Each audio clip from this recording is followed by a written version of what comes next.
नमस्कार, news point लेकर हाजिर हूं मैं राजीव। तो दोस्तों, चुनाव की तारीखें जैसे जैसे नजदीक आ रही हैं वैसे वैसे मोदी जी की मुश्किलें जो हैं वो बढ़ती जा रही हैं, या कहें तो वैसे वैसे मोदी जी मुश्किलों में घिरते हुए दिख रहे हैं।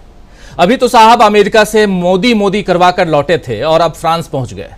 दरअसल विदेशी धरती पर मोदी मोदी होता है तो इधर देश में 56 इंच की छाती को कुछ और चौड़ा करने की गुंजाइश बनती है। भक्तगणों की भक्ति बढ़ाने में कुछ और मदद मिलती है और इसी भक्ति या कहें कि अंधभक्ति के सहारे चुनाव की नैया भी पार होती है। लेकिन अभी हालात बदले हुए नजर आ रहे हैं। हर तरफ डूब के लक्षण दिखाई दे रहे हैं।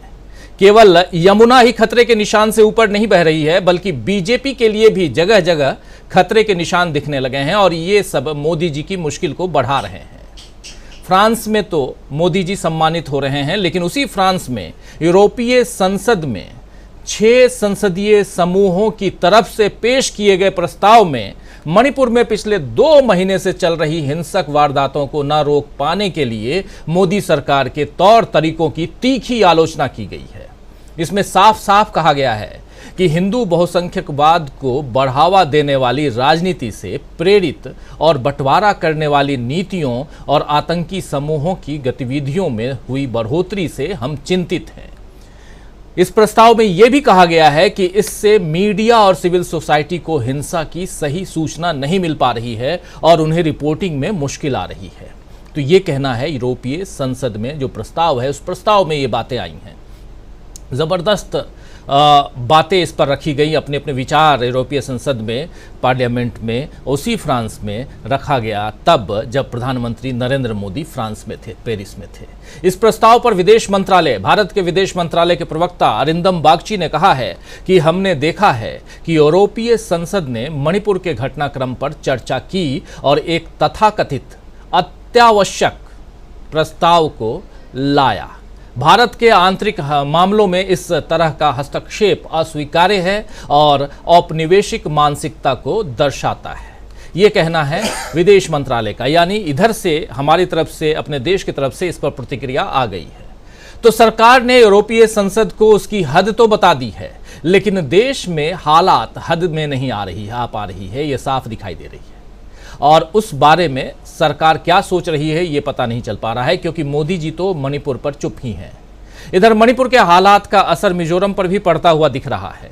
मिजोरम बीजेपी के उपाध्यक्ष आर बनराम चुआंगा ने कल मणिपुर में हिंसा को लेकर के इस्तीफा दे दिया है। बीजेपी के अध्यक्ष ने मणिपुर में हिंसा को लेकर के मिजोरम के बीजेपी अध्यक्ष ने इस्तीफा दे दिया है। आप समझ सकते हैं, छोटी मोटी बात नहीं है। और उन्होंने कहा है कि मणिपुर में चर्चों के, यानी चर्च के बड़े पैमाने पर विध्वंस के विरोध में यह हमारा इस्तीफा है।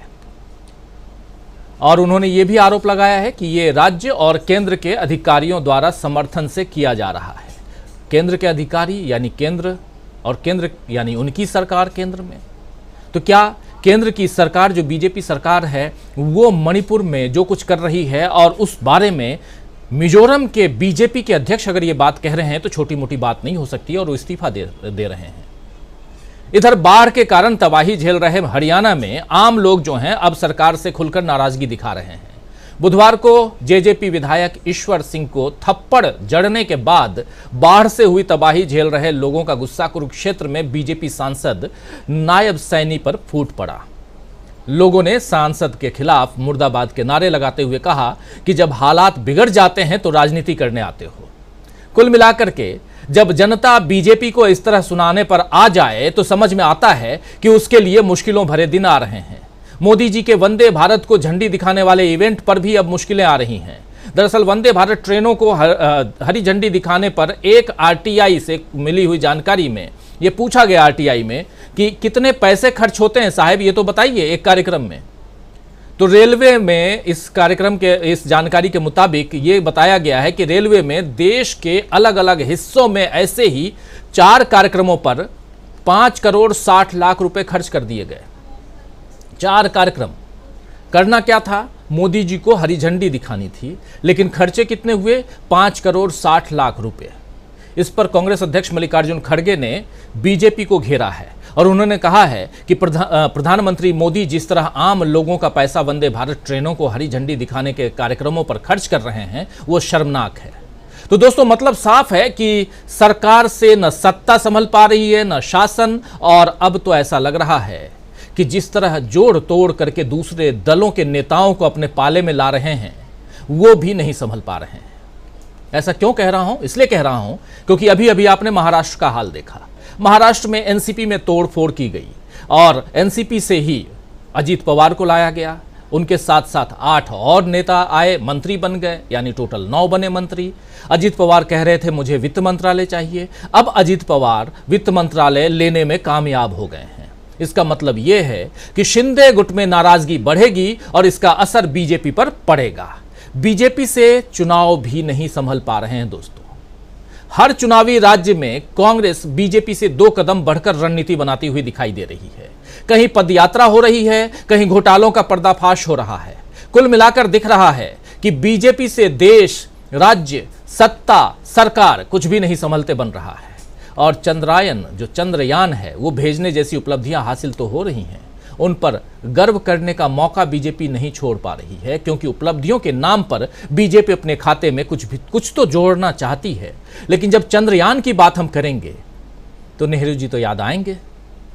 70 साल में क्या नहीं हुआ इसका जिक्र इस वक्त आप नहीं कर पाएंगे, क्योंकि यह 70 साल की ही उपलब्धि है कि आज चंद्रयान भेजा जा रहा है।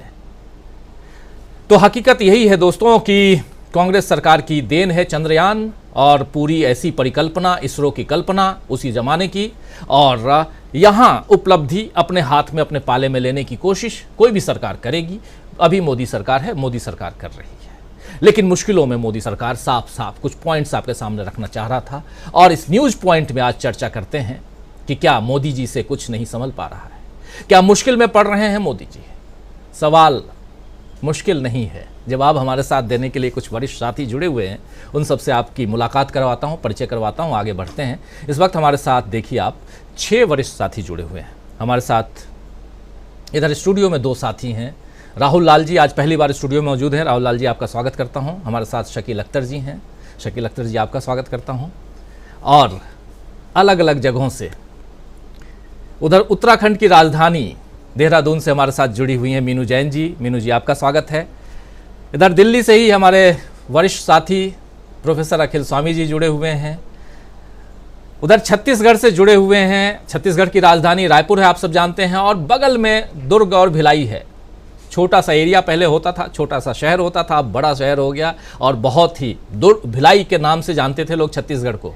भिलाई इसलिए क्योंकि भिलाई स्टील प्लांट, और वहीं बगल में दुर्ग है, वहाँ से जुड़े हुए हमारे साथी प्रमोद अग्रवाल जी। प्रमोद जी आपका स्वागत करता हूँ इस कार्यक्रम में। हमारे साथ इधर अमलेंदु उपाध्याय जी जुड़े हुए हैं इसी दिल्ली से, तो आप सबका स्वागत है, इस्तकबाल है इस कार्यक्रम में। थोड़ी देर बाद एक और साथी जुड़ेंगे, उनका भी स्वागत करूंगा। स्वागत, इस्तकबाल आप तमाम दोस्त साथी शुभचिंतक आप सबका जो अब तक जुड़ चुके हैं, जुड़ने वाले हैं इस कार्यक्रम में। और सीधा आना चाहता हूं प्रोफेसर अखिल स्वामी जी आपके पास।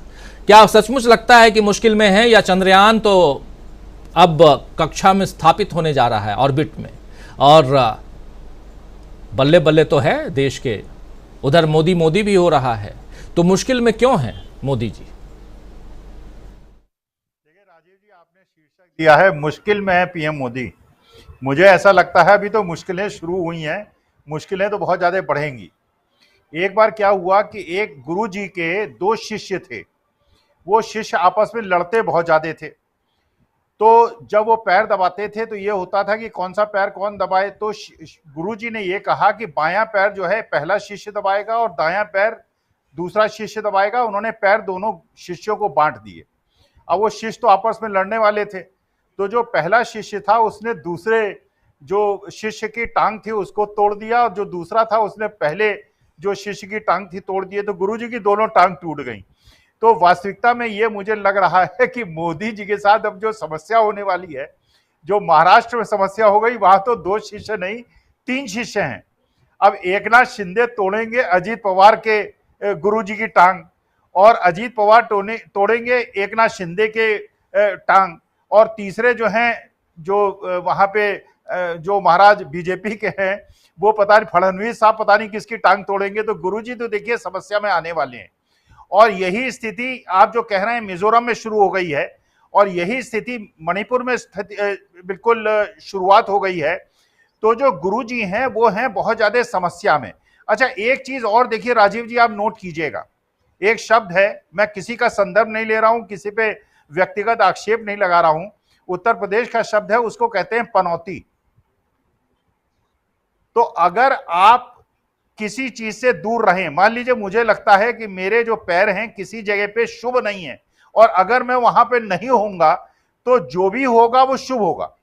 और जहां, जैसे कहते हैं ना कि जहां जहां चरण पड़े संतन के हुए बंटाधार, तो जो फ्रांस में हुआ और जो यूरोपीय यूनियन में हुआ, आप सोचिए राजीव जी, यूरोपीय यूनियन जिसमें फ्रांस भी एक भागीदार है, और वहीं पे जहां पे स्वागत हो रहा था हमारे माननीय मोदी जी का, उसी से कुछ थोड़ी दूर पर यूरोपियन यूनियन के 27 देशों की बैठक हो रही थी, और उसमें मणिपुर पे चर्चा हो रही थी और हिंदुस्तान में मणिपुर पे चर्चा नहीं हो रही। इसका मतलब यह है कि हमारे भारतवर्ष की जो दुर्व्यवस्था है, जो हमारे देश के एक राज्य में गृह युद्ध फैला हुआ है, जो मेघालय में और दूसरी जगह बढ़ रहा है, जैसे आपने बताया मेघालय के अगर वहां के वाइस प्रेसिडेंट बीजेपी के रिजाइन करते हैं इसलिए कि वहां पे चर्चों पे अटैक हो रहा है। आप देखिए, आपने विश्व के 1/3 जनता को क्रिश्चियनिटी के नाम पे रुष्ट कर दिया है, 1/3 जनता को इस्लाम के खिलाफ युद्ध छेड़ के आपने वो कर दिया है। तो आप सोचिए, अगर वो क्रिश्चियन देश हैं, जो क्रिश्चियन लोग हैं, उनके दिल पे कितने सांप लौट रहे होंगे कि भारतवर्ष जैसे धर्मनिरपेक्ष राज्य जहां पे 75 साल तक कभी इस तरह की घटनाएं नहीं घटी, वहां पे लार्ज स्केल पे जो चर्चेज हैं उनको जलाया गया, और जो 1/3 जनता है वो सोचती है, जो विश्व की जो मुसलमान है वो सोचती है कि हमारे जो भाई बंधु हैं उन पे अत्याचार हो रहा है। तो मुझे ये नहीं लग रहा है कि भक्तगण चाहते क्या हैं पूरे विश्व में। अगर ये चाहते हैं कि भारत अलग थलग पड़ जाए, और भारत, हम हिंदू लोग, क्योंकि हमारे रिश्तेदार, हमारे बच्चे विदेश में क्रिश्चियन और मुसलमान देशों में नौकरी कर रहे हैं, अपना जीवन यापन कर रहे हैं, उनके जीवन के साथ ये खिलवाड़ क्यों कर रहे हैं? अपने हिंदुस्तान के अंदर तो जिस प्रकार से ये ललकारते हैं, उससे हमारे जो 5 करोड़ लोग पूरे क्रिश्चियन और मुसलमान देशों में जीवन यापन कर रहे हैं, उनके जीवन को ये कठिन क्यों बना रहे हैं? हिंदुस्तानियों के जीवन को कठिन क्यों बना रहे हैं? तो अभी तो आपने कहा मुश्किल में है मोदी जी, आप देखते जाइए 6 महीने के अंदर, जैसे मैंने संदर्भ लिया था कि गुरुजी की दोनों टांग टूट गई थी, दोनों शिष्य तो दोनों टांगे तोड़ेंगे और तीनों शिष्य जो है वो सिर फोड़ेगा। जी बिल्कुल बिल्कुल, सही कह रहे हैं आप, और बहुत सारी चीज़ें आपके बयान, आपके वक्तव्य एक अलग अंदाज में होते। आना चाहता हूँ मीनू जी आपके पास। मीनू जी, किस रूप में देखा जाए, फ्रांस में प्रधानमंत्री नरेंद्र मोदी हैं, फ्रांस में यूरोपीय संसद में जो कुछ हुआ उस पर आपकी प्रतिक्रिया ज़रूर चाहूँगा। मणिपुर को लेकर के ही बात हो रही थी, लेकिन बात मणिपुर ही नहीं बल्कि वहाँ पर बात जो हुई वो भारत में मानवाधिकार को लेकर के और धार्मिक स्वतंत्रता को लेकर के बहुत बातें हुई हैं। और इसको अगर देखते हैं तो प्रधानमंत्री की इस यात्रा का जिक्र भी आएगा, और उसमें यह भी होगा कि कितनी सफल रही यात्रा। आप डील कर लीजिए, जितने सांसद वहाँ बोल रहे थे वो सब कह रहे थे कि हाँ एक लार्जेस्ट इकोनॉमी है, लार्जेस्ट डेमोक्रेसी है भारत, लेकिन फिर भी जो कुछ हो रहा है वो ठीक नहीं हो रहा है। तो जो हो रहा है वो ठीक नहीं हो रहा है, ये कहना है यूरोपीय पार्लियामेंट का। इसको किस हिसाब से देखा जाए, किस लिहाज से लिया जाए इसको देश के लिए? क्योंकि देश में तो कहा जाता है कि हमारे प्रधानमंत्री जी विश्वगुरु हो गए हैं, टमाटर 100 रुपये की जगह पे 1000 रुपये किलो भी मिले तो लेने में क्या है, वो टमाटर थोड़ी देखते हैं। आप ही बता रही थी, तो किस रूप में देखा जाए इसको? वही देखा तो इस रूप में ही जाए कि डंका बज रहा है दुनिया में, जो मोदी जी चाहते थे वही डंका बज रहा है। अब डंका फटे ढोल की आवाज कर रहा है या बड़ी सुमधुर आवाज पैदा कर रहा है, ये तो सुनने वाले के ऊपर निर्भर करता है। अब लेकिन आप देखिए कि फ्रांस का जो सबसे बड़ा न्यूज़पेपर है और उसकी यूरोप में बड़ी, पूरी दुनिया में बड़ी पहचान है, ला मोंड, उन्होंने कहा है कि Narendra Modi has fostered state sponsored violence for decades. मतलब नरेंद्र मोदी बहुत दशकों से स्टेट स्पॉन्सर्ड, राज्य द्वारा प्रायोजित हिंसा को बढ़ावा दे रहे हैं, पाल पोस रहे हैं। इससे बड़ी घातक टिप्पणी एक राष्ट्र प्रमुख, एक देश के प्रमुख के लिए नहीं हो सकती। शासन प्रमुख है मोदी जी, और उनके लिए कहा जा रहा है कि नरेंद्र मोदी का जो है ना वो एक हिंसा को बढ़ावा दे रहे हैं। तो शर्मनाक, बहुत शर्मनाक टिप्पणी है। अगर नरेंद्र मोदी जी ने ये पढ़ी होगी तो उनको बड़ा अनमने हो गए होंगे और बहुत उचाट हो गया होगा उनका मन, सारी खुशी काफूर हो गई होगी। तो नरेंद्र मोदी जी का तो ये जो ये यूरोपियन यूनियन में हुआ है, मैंने आपको पहले भी कहा था कि यूरोपियन यूनियन में मणिपुर को लेकर इतनी ज्यादा लानत मलानत हुई है, तो एक यूरोप में जहां भी जा रहे हैं आप, मैंने आपको ऑस्ट्रेलिया का बताया था, वहां की संसद को संबोधित किया, शाम को उसी संसद के एनेक्सी में गुजरात दंगों की फिल्म दिखाई गई।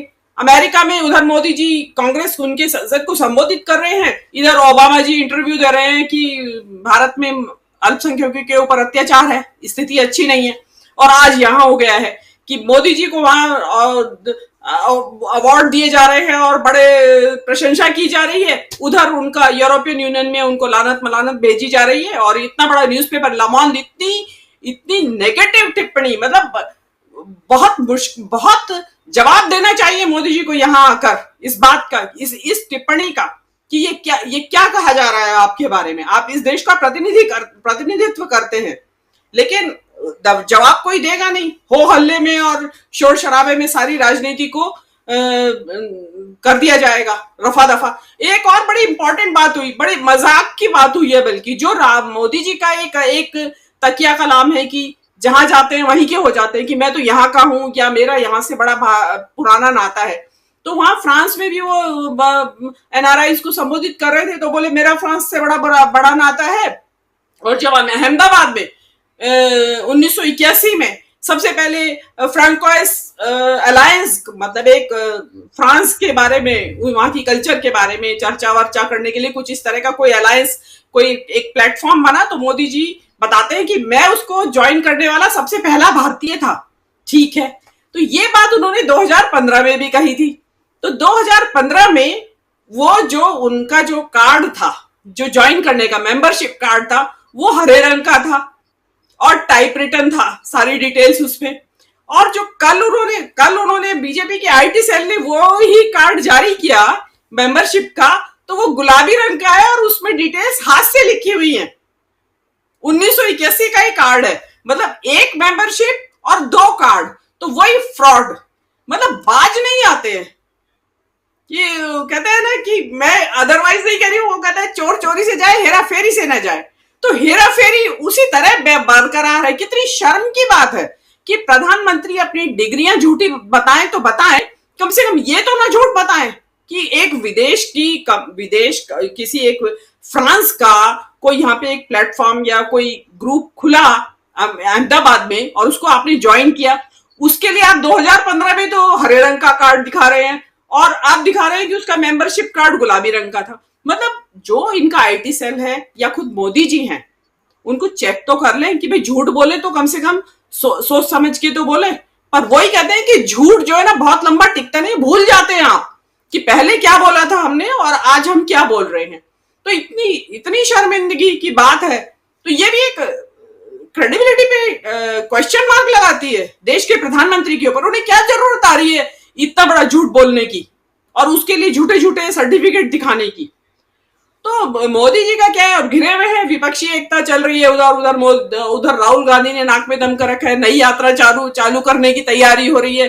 अब मोदी जी के लिए तो वो मेंढक तोलने वाली बात हो रही है, 2 मेंढक तराजू में वापस रखते हैं, चौथा उछल जाता है। तो बड़ी मुश्किल में है मोदी जी।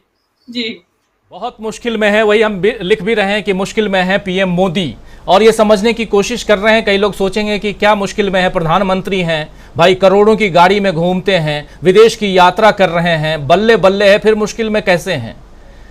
5 साल की सरकार होती है भाई, और 5 साल की सरकार में हर रात जैसे जैसे रात बीतती है, दिन बीतता जाता है, वैसे वैसे आपकी मुश्किलें बढ़ती जाती हैं। और जब चुनाव सिर पे हो तो मुश्किलें बहुत ज़्यादा बढ़ती हैं। प्रधानमंत्री नरेंद्र मोदी से ज़्यादा मुश्किल में आज की तारीख में कौन हो सकता है, क्योंकि उनको सत्ता बरकरार रखने की चिंता है, इसलिए कह रहे हैं हम। और लेकिन साथ साथ ये भी है कि जहां भी जा रहे हैं उनका पीछा करता हुआ कोई ना कोई आ ही जाता है।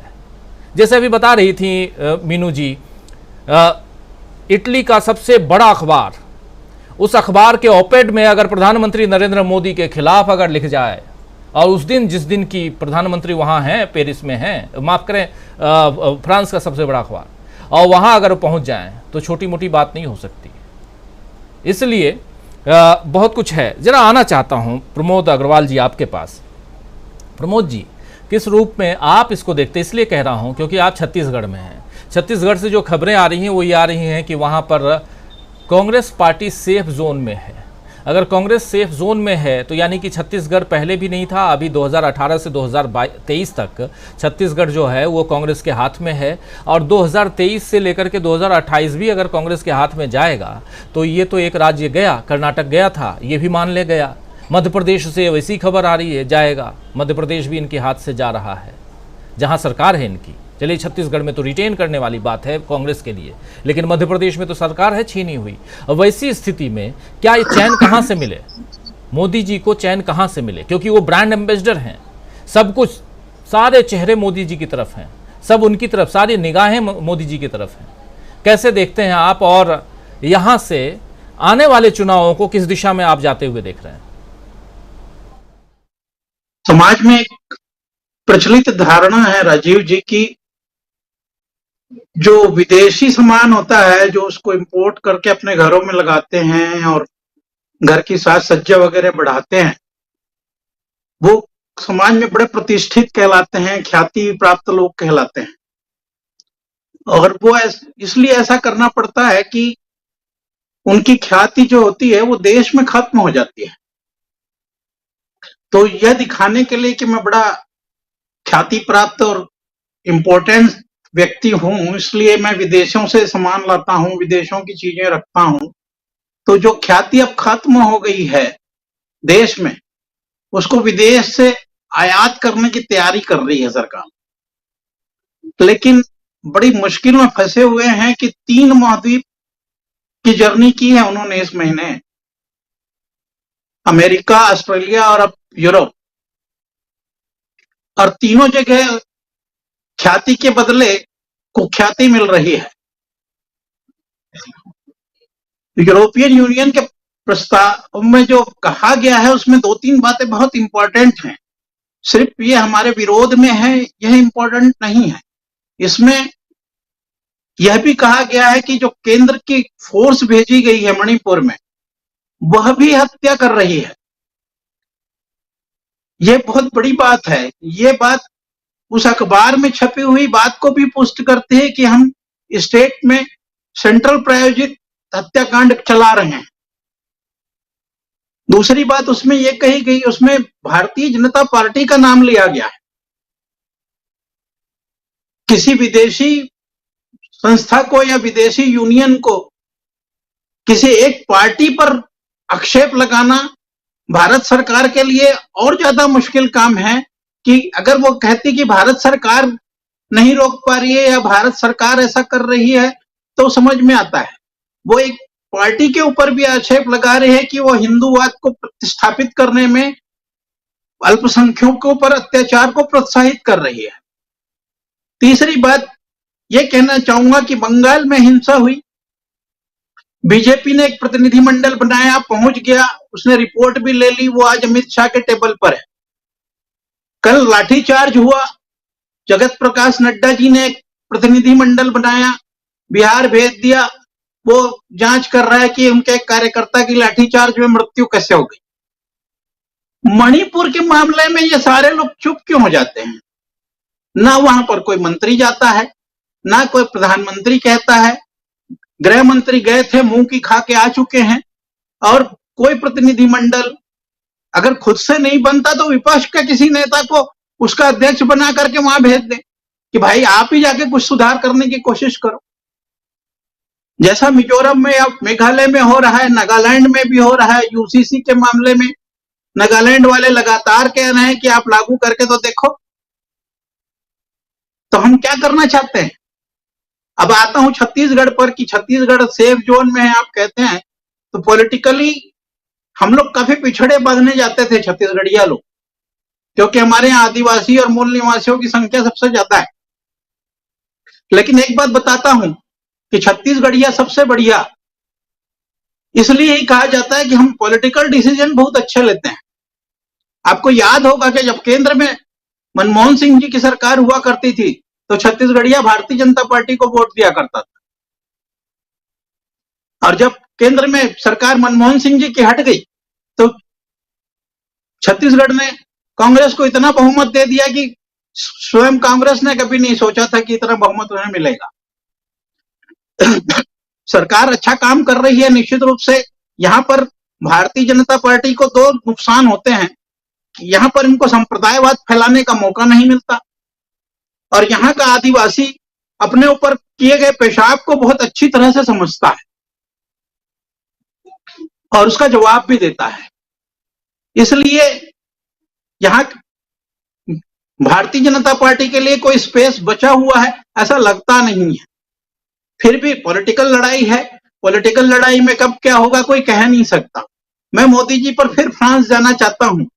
मैं ये कहना चाहता हूं कि मोदी जी ने अभी अब से करीब 1-1.5 घंटे पहले फ्रेंच भाषा में ट्वीट किया है, जिसमें भारतीय सेना के एक रेजिमेंट को परेड करते हुए दिखाया गया है, राफेल को उड़ते हुए दिखाया गया है, और वो फ्रेंच में क्या किया है मुझे तो नहीं समझ में आती फ्रेंच, लेकिन मेरे समझ में ये जरूर आता है कि जिस प्रधानमंत्री को फ्रेंच में बात करने के लिए दुभाषी की जरूरत पड़ती है उसको ट्वीट करने के लिए जरूरत क्यों नहीं पड़ती है।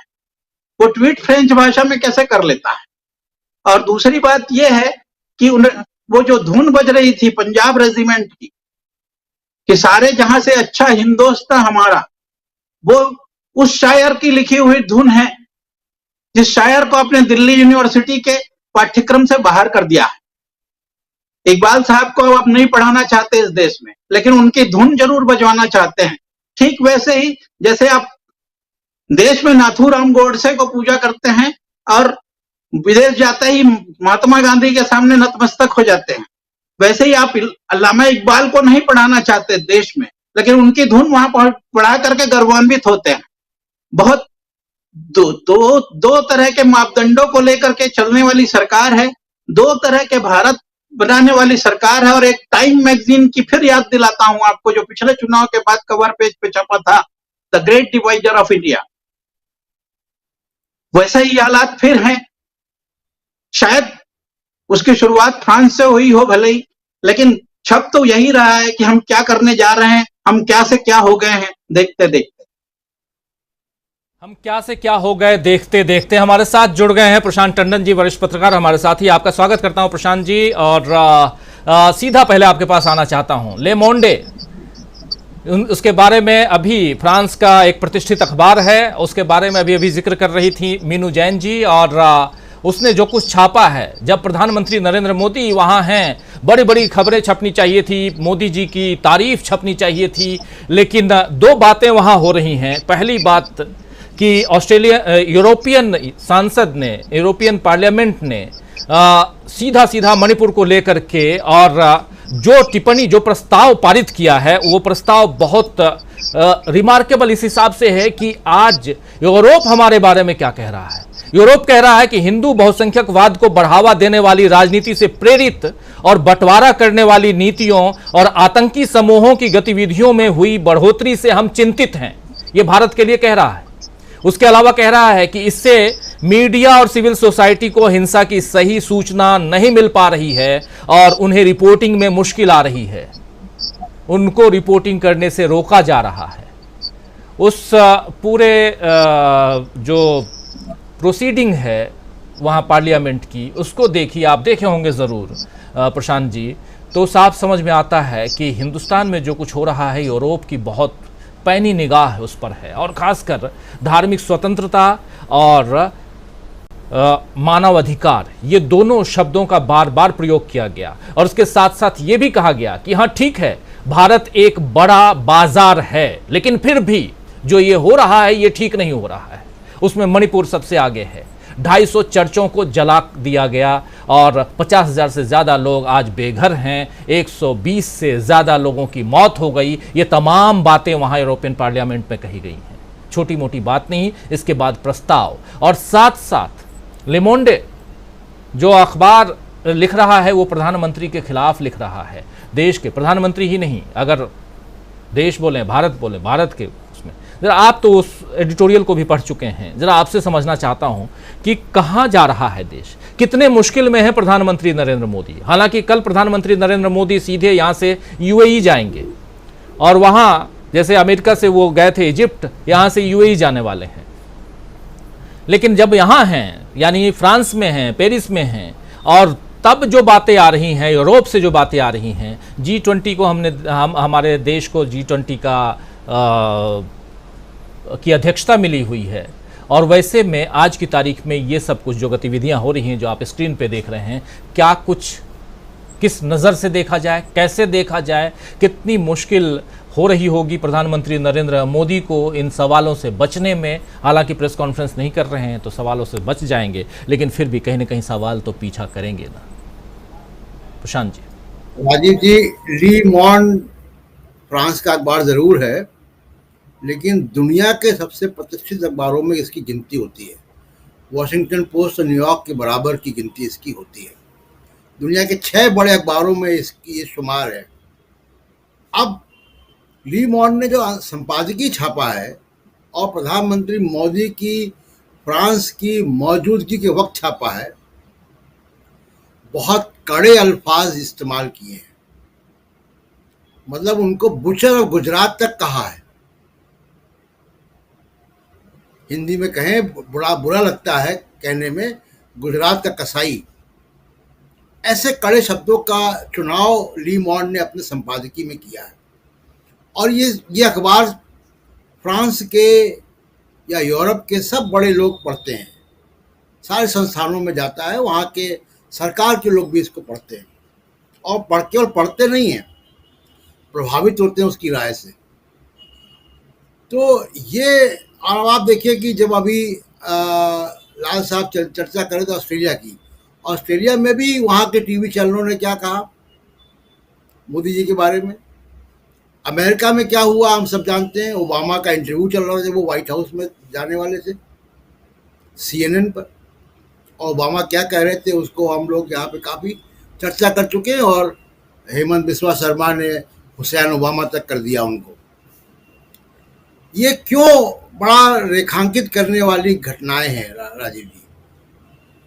देखिए, भारत का जो इमेज है, प्रधानमंत्री उसका ब्रांड एम्बेसडर होता है, और जब वो जाता है और वहाँ के अखबार अगर इस तरीके की भाषा का इस्तेमाल करें तो निश्चित तौर पे भारत की केवल प्रतिष्ठा नहीं गिरती है, प्रधानमंत्री की भी उसमें प्रतिष्ठा गिरती है, और एक पूरा जो ऑरा बना हुआ है मोदी जी का, उसमें गिरावट आती है। मैं यूरोप की पार्लियामेंट पे आता हूँ, लेकिन एक बात जरूरी हम लोगों को यहाँ पे बात करनी चाहिए कि प्रधानमंत्री मोदी साहब जब 2014 में अपना कैंपेन लॉन्च कर रहे थे तो उन्होंने एक एजेंसी हायर की थी, एप्को वर्ल्ड वाइड। वो एप्को वर्ल्ड वाइड क्या करती थी, वो अंतर्राष्ट्रीय स्तर पे मोदी जी की इमेज बना रही थी।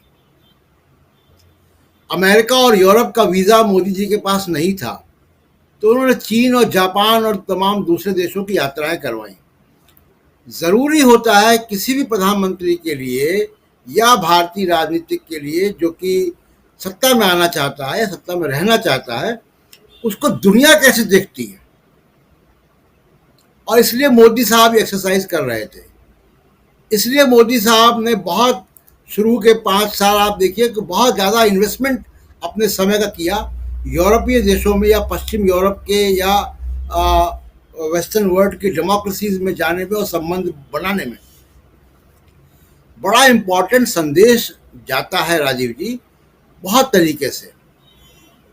प्रधानमंत्री मोदी जब वहाँ जाने वाले थे उसके ठीक पहले हमने खबर यहाँ ब्रेक की थी कि मीडिया पार्ट नाम की वेबसाइट ने किस तरीके से टैक्स में छूट ली अनिल अंबानी ने। वहाँ के उस वक़्त के इकोनॉमी मिनिस्टर को चिट्ठी लिख के 2015 में, जो अब वहाँ के राष्ट्रपति भी हैं मैक्रोन। ये सारी बातें इसलिए ज़रूरी है राजीव जी कि इससे एक छवि बन रही है, और वो छवि बहुत सारे व्यापक उसका असर होता है इंटरनेशनल डिप्लोमेसी में, इन्वेस्टमेंट की कल्चर में। अभी आप देखिए कि भारत का जो एक्सपोर्ट है वो रिकॉर्ड गिरावट में है इस महीने। अब जब आपका बिजनेस इससे प्रभावित होता है, बहुत सारे जो देश हैं वो आपको किस ढंग से देखते हैं। वेस्टर्न यूरोप, क्यों वहाँ की यूरोपियन यूनियन की पार्लियामेंट में जो इस तरीके का रेजोल्यूशन पास हुआ या चर्चा हुई, क्यों आवश्यक है? वेस्टर्न यूरोप आज भी जो इंटरनेशनल जियोपॉलिटिक्स है उसमें बड़ा वजन रखता है, उसका भारत की राजनीति में भी असर पड़ता है। अगर असर नहीं पड़ता होता तो मोदी साहब क्यों जा रहे थे, या राहुल गांधी क्यों गए अमेरिका या इंग्लैंड या और देशों में? जाहिर सी बात है कि अपनी इमेज बूस्ट करने के लिए जाते हैं, केवल एनआरआईज को संबोधित करने नहीं जा रहे वो। तो इसका बहुत व्यापक असर होता है और बड़ी डिफरेंट काइंड ऑफ मैसेजिंग जो है वो इन्वेस्टर्स को और सब लोगों को जा रही है। यूरोप के बाद यूरोप के देशों में और डेमोक्रेटिक मुल्कों में पश्चिम के एक बड़ी खास बात है, हमारे यहाँ के बुद्धिजीवी पत्रकार जो इस बात में उलझ जाते हैं कि नहीं साहब यूरोप को तो हथियार बेचने हैं, फ्रांस को तो हथियार बेचने हैं। तो फ्रांस ने हथियार बेच दिया आपको, सबमरीन बेच दी, राफेल बेच दिया, 2 बार बेच दिया। उसके बाद भी वहां का अखबार इस बात की चिंता नहीं कर रहा है, वो तो लिख रहा है बुचर ऑफ गुजरात आपको। वहां की यूरोपियन यूनियन की पार्लियामेंट तो इस बात की चिंता नहीं कर रही है, रेखांकित करते हुए कि भारत बड़ा बाजार है, क्योंकि वहां की डेमोक्रेटिक सरकारों के ऊपर सिविल सोसाइटी का असर होता है, मीडिया का असर होता है, और प्रेस फ्रीडम और ह्यूमन राइट बहुत सेंसिटिव इश्यूज हैं वहां के लिए। अभी फ्रांस बहुत वायलेंस होकर गुजरा है, फ्रांस की सोसाइटी बहुत शिद्दत से इसको डिस्कस कर रही है, कैसे पुलिस वाले ने इनकाउंटर किया, वहां पे गोली मार दी, पूरे फ्रांस में उसके विरोध में आग लग गई, क्योंकि फ्रांस की जनता या यूरोप की जनता ह्यूमन राइट्स को लेकर बहुत सेंसिटिव है। तो ये मोदी जी के लिए अच्छा संदेश बिल्कुल भी नहीं है, एक बात। दूसरी बात ये कि देखिए, अगर वो बार बार इस तरीके से जाते रहेंगे और इस तरह होता रहेगा तो पूरे दुनिया में एक मैसेज जो है वो जाता है खराब। इस बात की चिंता होनी चाहिए। और एक बड़ी वजह राजीव जी उसकी ये है कि पूर्व के प्रधानमंत्री हमारे जब जाते थे तो वहाँ के लोकल स्थानीय लोगों से मिलते थे। अब आप फ्रांस में जाके गुजरात के एनआरआई से मिलेंगे तो उसको कवर करने फ्रांस का मीडिया नहीं जाता है, वो नहीं देखने जा रहा कि वहां आप क्या कर रहे हैं, उसकी कोई दिलचस्पी नहीं है एनआरआईज में, वहां के अखबारों में छपता भी नहीं है कि आप गए हो क्या किया। मोदी जी को अगर इमेज बूस्ट करनी है, जैसा पिछले हमारे प्रधानमंत्री करते थे, कि वहां के स्थानीय लोगों से, थिंक टैंक से, कॉलेजेस में जाइए, वैज्ञानिकों से मिलिए, उनके पॉलिटिशियन से मिलिए, ब्यूरोक्रेट से मिलिए। सिवाय क्लोज डोर मीटिंग के अलावा मोदी जी की कोई मुलाकातें नहीं होती। अभी राहुल गांधी अमेरिका गए, आप देखिए वो 2 यूनिवर्सिटीज में गए, थिंक टैंक में गए, वहाँ के सबसे प्रतिष्ठित और सबसे मुश्किल प्रेस क्लब में गए, वॉशिंगटन प्रेस क्लब में गए। तो इसलिए ये इंटरेक्शन से इमेज बनती है। केवल गुजराती जो वहाँ रह रहे हैं अमेरिका में या फ्रांस में या ऑस्ट्रेलिया में, उनसे मिलके और ताली पिटवाने से नहीं होता, क्योंकि वो वहाँ के स्थानीय लोगों की दिलचस्पी बिल्कुल नहीं होती उसमें, ना ब्यूरोक्रेट की, ना डिप्लोमेट की, ना वहाँ के पॉलिटिशियंस की, ना कि वहाँ के मीडिया की। तो ये मोदी जी को करना पड़ेगा, पता नहीं कब कर पाएंगे। बहुत कम है मोदी जी के लिए भी, क्योंकि 8 महीने में इलेक्शन है, आम चुनाव है, और उससे पहले कई राज्यों के विधानसभा चुनाव, जिसमें से 5 राज्यों के विधानसभा चुनाव तो सामने है। और इन चुनावों में मोदी जी को अपनी जो उनकी छवि है उसको और आगे बढ़ानी है, क्योंकि कर्नाटक चुनाव हारने के बाद अब अगर संघ का ही की ही पत्रिका अगर ये लिखे कि मोदी ब्रांड अब डाउन हो चुका है, करिश्मा मोदी जी का अब खत्म होने के कगार पर है, हिंदुत्व या हिंदुइज्म का जो राग है वो नहीं चल पा रहा है, तो ये एक बहुत मुश्किल में यहाँ सरकार और ख़ासकर मोदी जी दिखाई देते हैं। और यहीं से शुरुआत होती है कि क्या मुश्किल में है मोदी जी। आना चाहता हूं राहुल लाल जी आपके पास, कैसे देखा जाए, विदेश से लेकर देश तक चुनाव सामने है और जैसा प्रशांत टंडन जी कह रहे हैं कि बहुत कुछ अभी बचाने बनाने की ज़रूरत है और यहाँ पर मोदी जी कहीं ना कहीं नहीं, बिल्कुल। देखिए, माननीय प्रधानमंत्री जी की पूरी पॉलिसी जो है वो, चाहे आप विदेश के स्तर पे जाइए या फिर हम लोग घरेलू स्तर पे देखें, संकट उनके लिए दोनों तरफ बिल्कुल गहरी खाई के रूप में है। मतलब वो कहते हैं ना, कुआं और खाई कहाँ जाए वो। जी बिल्कुल। तो ऐसे स्थिति में देखिए 2-3 सवाल बड़े उठते हैं। मैं चूंकि अभी विदेश का मामला है, लेकिन उसको मैं यमुना के बाढ़ से शुरू करूंगा, क्योंकि पिछले 3 दिनों से लगातार अभी आप आ भी रहे हैं वहां से। मैं वहां से आ भी रहा हूँ, लगातार अलग अलग जो है कि वो बाढ़ क्षेत्र से मैं आ भी रहा हूँ। तो यहाँ पे लोगों की बड़ी दिलचस्प टिप्पणी है प्रधानमंत्री के यात्रा को लेके। दिल्ली के मुख्यमंत्री कहते थे कि दिल्ली को बनाना है पेरिस, और यहाँ के लोग, हम लोगों से जो सीधी बातचीत हुई तो लोग ये कह रहे हैं कि मुख्यमंत्री दिल्ली के कहते थे कि दिल्ली को पेरिस बनाना है। दिल्ली तो पेरिस बनी नहीं, और दिल्ली जब बाढ़ से डूब रही तो यहाँ के प्रधानमंत्री पेरिस चले गए।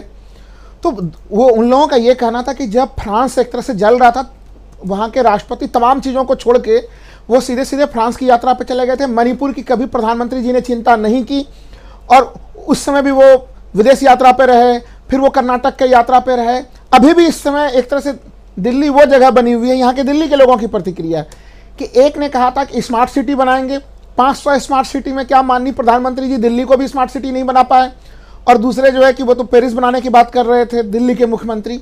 तो ये सोचिए लोगों का दर्द है, यानी कि प्रधानमंत्री विदेश में जाके जितना भी ढिंढोरा पीटने का तमाम दावा कर लें गोदी मीडिया के चैनलों के माध्यम से, लेकिन लोग इस सच्चाई को समझ रहे हैं कि हम आज कहाँ पे हैं। आज हर किसी को पता था कि उनके राहत कार्य के लिए कुछ इंतजाम होते, तमाम व्यवस्थाएं होते, वो कहीं नहीं हुई। हरियाणा से लेकर यहाँ तक हम लोग देख रहे हैं, उत्तर प्रदेश तक आगे या असम तक भी पहुँच जाए, एक अराजकता की स्थिति बनी हुई है।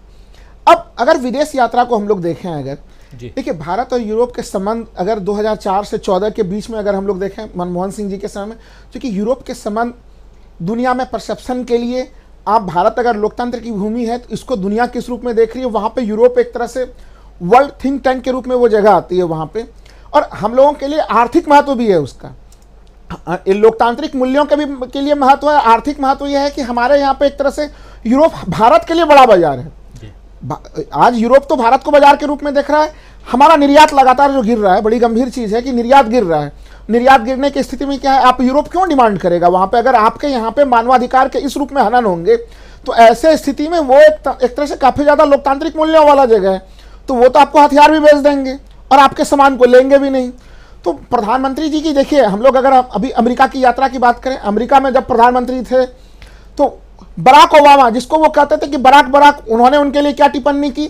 और दूसरी चीज़, उसी समय अमेरिका के वहाँ के प्रशासन ने एक तरह से जांच शुरू कर दी अडानी प्रकरण की। तो देखिए, सीधे सीधे जवाब है आपके लिए कि अमेरिका आपको क्या सोचता है। आपके व्हाइट हाउस में सीधे सीधे आपसे अल्पसंख्यकों के हितों से जुड़े हुए सवाल पूछे जा रहे हैं। आज वो सवाल कल उस समय अमेरिका में पूछा गया, आज वही सवाल यूरोपीय यूनियन में उठ रहे हैं। आप मणिपुर के लेके देश में चुप्पी साध लीजिए, लेकिन आपको दुनिया लगातार सवाल पूछ रही है, और ये सवाल देश के भीतर भी उठ रहे हैं कि इतना लंबा समय होने के बावजूद भी माननीय प्रधानमंत्री वहां क्यों नहीं गए, और वहां पर शांति स्थापित करने के लिए कोई गंभीर प्रयत्न करते हुए क्यों नहीं दिखे। पहले स्थिति है जब सरकार कहते हैं, देखिए मैंने ये तो पहले इनका था कि भाई डबल इंजन कर दीजिए, हम मजबूत हो जाएंगे। महाराष्ट्र के प्रकरण में हम लोगों ने ट्रिपल इंजन का कॉन्सेप्ट पहली बार सुन लिया कि आप डबल इंजन से भी काम नहीं हो रहा है, तो क्या अब आप मणिपुर में कौन सा ट्रिपल इंजन आप लाइएगा, वहां किसको तोड़ने वाले हैं, ये भी जनता सवाल पूछ रही है। इनके घेरे में देखिए, विदेश नीति तो इनके घेरे में है ही, लेकिन सबसे महत्वपूर्ण सवाल जो 2024 के चुनाव हैं, 2024 के चुनाव में कम से कम मोटे तौर पे विपक्षी गठबंधन जिस तरह से मजबूती से है, उस स्थिति में 200 सीटें तो इनके सीधे सीधे फंसी हुई नजर आ रही हैं। वो 200 सीटों में से जैसे 65 सीटें तो अगर हम लोग जोड़ दें, अगर 25 सीटें राजस्थान की, क्योंकि देखिए राजस्थान में मुझे इस बीच में जाने का मौका मिला है राजीव जी, और वहां पे एक ऐसे कट्टर बीजेपी समर्थक से जब मेरी बातचीत हुई, उन्होंने माना कि मैंने कसम खाया राहुल जी, मैं तो वोट बीजेपी को दूंगा, लेकिन मुझे ये कहते हुए गर्व है कि अशोक गहलोत देश के सबसे सर्वश्रेष्ठ मुख्यमंत्री हैं, हमारा डिलीवरी सिस्टम सबसे तगड़ा है, महंगाई राहत कैंप केवल नारे नहीं है, स्लोगन नहीं है। तो उन्होंने बजट में जो तमाम प्रावधान किए थे, 500 रुपया का गैस सिलेंडर, वो खुद मान रहे थे। तो उन्होंने कहा कि मैंने कभी प्रतिज्ञा ली हुई थी तो उस प्रतिज्ञा से मैं बंधा हुआ हूं, लेकिन मेरे परिवार के दूसरे सदस्य के लोग, उन्होंने प्रतिज्ञा नहीं ली है और वो अशोक गहलोत के लिए वोट करेंगे, कांग्रेस के लिए वोट करेंगे। तो डिलीवरी सिस्टम को लेके जो लाभार्थी योजना भारतीय जनता पार्टी ने उन्होंने दावा किया था, वो डिलीवरी सिस्टम का पूरा मामला आप देख लीजिए कर्नाटक में। वहाँ पे किस तरह से जो है कि वहाँ की सरकार ने आते ही 5 गारंटी दे दी। तो वो 5 गारंटी दुनिया देख रही है और एक गारंटी माननीय प्रधानमंत्री जी ने 27 जून को दिया था, वो भी सीना ठोक ठोक के दिया था वो गारंटी कि भ्रष्टाचारियों के ऊपर कार्रवाई करेंगे। और उन्होंने जिनको भ्रष्टाचारी कहा था, भोपाल में जो दिया था हाँ, भोपाल में उन्होंने 27 जून को दी थी गारंटी कि एक एक भ्रष्टाचारी को छोड़ूंगा नहीं। वो सोचिए कैसा बयान है, और उसको दुनिया ने देख ली ना कि भाई 2 जुलाई को आपका वो बयान किस रूप में कन्वर्ट हो गया। यानी जिसको आप भ्रष्टाचारी कहते हैं उसी को आप सबसे सर्वश्रेष्ठ पद देने के लिए बैठे हुए हैं। तो आपका जो ये दोहरा स्वरूप है वो सबों को दिख रहा है। अब अभी इस समय देखिए राजस्थान की मैं खाली एक उदाहरण के रूप में बात करूं, बड़े चटकरे ले रहे थे, सारी की सारी मीडिया ले रही थी कि सचिन पायलट और अशोक गहलोत के बीच में बड़े मतभेद की स्थिति है। अब अगर आज के डेट में स्थिति यह है कि कांग्रेस तो बिल्कुल एकजुट होकर इस लड़ाई को लड़ रही है, लेकिन भारतीय जनता पार्टी के भीतर कम से कम 1 दर्जन से ज्यादा खेमेबंदी बनी हुई है। तो वहां पे स्थिति जो एक ऐसी स्थिति बनी पड़ी हुई है कि वो 25 सीटें वो क्या करेंगे। आप सोच के देखिए कि हम लोगों ने अभी छत्तीसगढ़ के बारे में प्रकाश हम लोगों ने डाला हुआ है। छत्तीसगढ़ में से वो 11 में से 9 सीट लेके आए थे, बाकी क्या वो परिणाम वो कहां से दोहरा लेंगे। 28 सीट जो है कि वो उनका गठबंधन यहाँ पे मध्य प्रदेश में लेके आया हुआ था, वो कहां से लाएंगे। तो अभी हम लोगों ने पश्चिम बंगाल के चुनाव को देख लिया, तो पश्चिम बंगाल के चुनाव के मामले में भी स्पष्ट हो गया कि वो जो 18 लोकसभा की सीटें थी वो सीटें फिर से अब इनके पास अब वापस नहीं आने वाली हैं। वो ममता बनर्जी ने अपनी स्थिति को काफी मजबूत बना लिया है। अब दक्षिण जा रहे हैं तो देखिए कर्नाटक की स्थिति, महाराष्ट्र की स्थिति, महाराष्ट्र के मामले में हम लोग लगातार देख रहे हैं इन्होंने इतना मेहनत से जो है कि सोचिए कि अब चीजों का बंटवारा किया, फाइनलाइज किया, लेकिन वहां पे अभी भी संतुष्ट लोग कम है। असंतुष्टों की संख्या भारी मात्रा में बीजेपी में है, असंतुष्ट एकनाथ शिंदे ग्रुप में है, और देखिए जो सत्ता में है वो सत्ता में रह के असंतुष्ट हैं, और जो विपक्ष में जिनको इन्होंने तोड़ा है उनके साथ जनता की बड़ी भारी सहानुभूति है, उद्धव ठाकरे के साथ और शरद पवार के साथ। तो इनका पूरा चुनावी गणित पलटता दिख रहा है। समय काफी कम है कि इनके जो चाणक्य हैं, तथा कथित चाणक्य, वो अब क्या करें इसमें। जी, बहुत बड़ी बात आप बता रहे हैं। और ये जो चुनावी गणित है, जहां आंकड़ों का खेल है, और उसमें चाहे वो राजस्थान हो, चाहे छत्तीसगढ़ हो, चाहे मध्य प्रदेश हो, चाहे वेस्ट बंगाल हो, या उत्तर प्रदेश हो, या दूसरे राज्यों, बिहार हो, जिसका जिक्र यहाँ हो रहा है, और उन राज्यों में जो उत्तर में बीजेपी मजबूत दिखाई देती है, क्या आने वाले चुनाव में, यानी आम चुनाव 2024 की बात कर रहा हूँ, लोकसभा चुनाव 2024 में, क्या बीजेपी उतनी मजबूत उत्तर भारत में रहेगी। गारंटी की बात आप कर रहे थे, जरा सुना देते हैं। गारंटी जरूरी इसलिए है, 27 तारीख को प्रधानमंत्री नरेंद्र मोदी 27 जून को कहते हैं कि मैं गारंटी देता हूं सीना ठोक के कि एक एक भ्रष्टाचारी को जेल की सलाखों के पीछे डालूंगा। और 2 जुलाई को तोड़फोड़ करते हैं महाराष्ट्र में, एनसीपी में, और आज जब बंटवारा होता है, पोर्टफोलियो बांटा जाता है, तो वहां वित्त मंत्रालय अजीत पवार को दे दिया जाता है। अजीत पवार की बल्ले बल्ले, जीत जाते हैं अजीत पवार। लेकिन सुन लेते हैं, वो बात बार बार आएगी, दुनिया जिसकी बात आप कह रहे थे। और फिर सीधा आना चाहता हूं शकील अख्तर जी आपके पास। राहुल गांधी भी बहुत कुछ कर रहे हैं, जरा आपसे सुनना चाहता हूं, लेकिन पहले ये गारंटी सुनिए जरा मोदी जी की। तो मोदी की भी एक गारंटी है,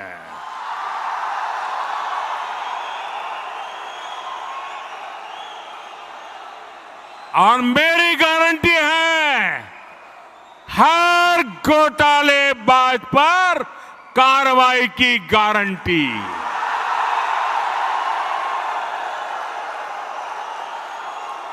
हर चोर लुटेरे पर कार्रवाई की गारंटी।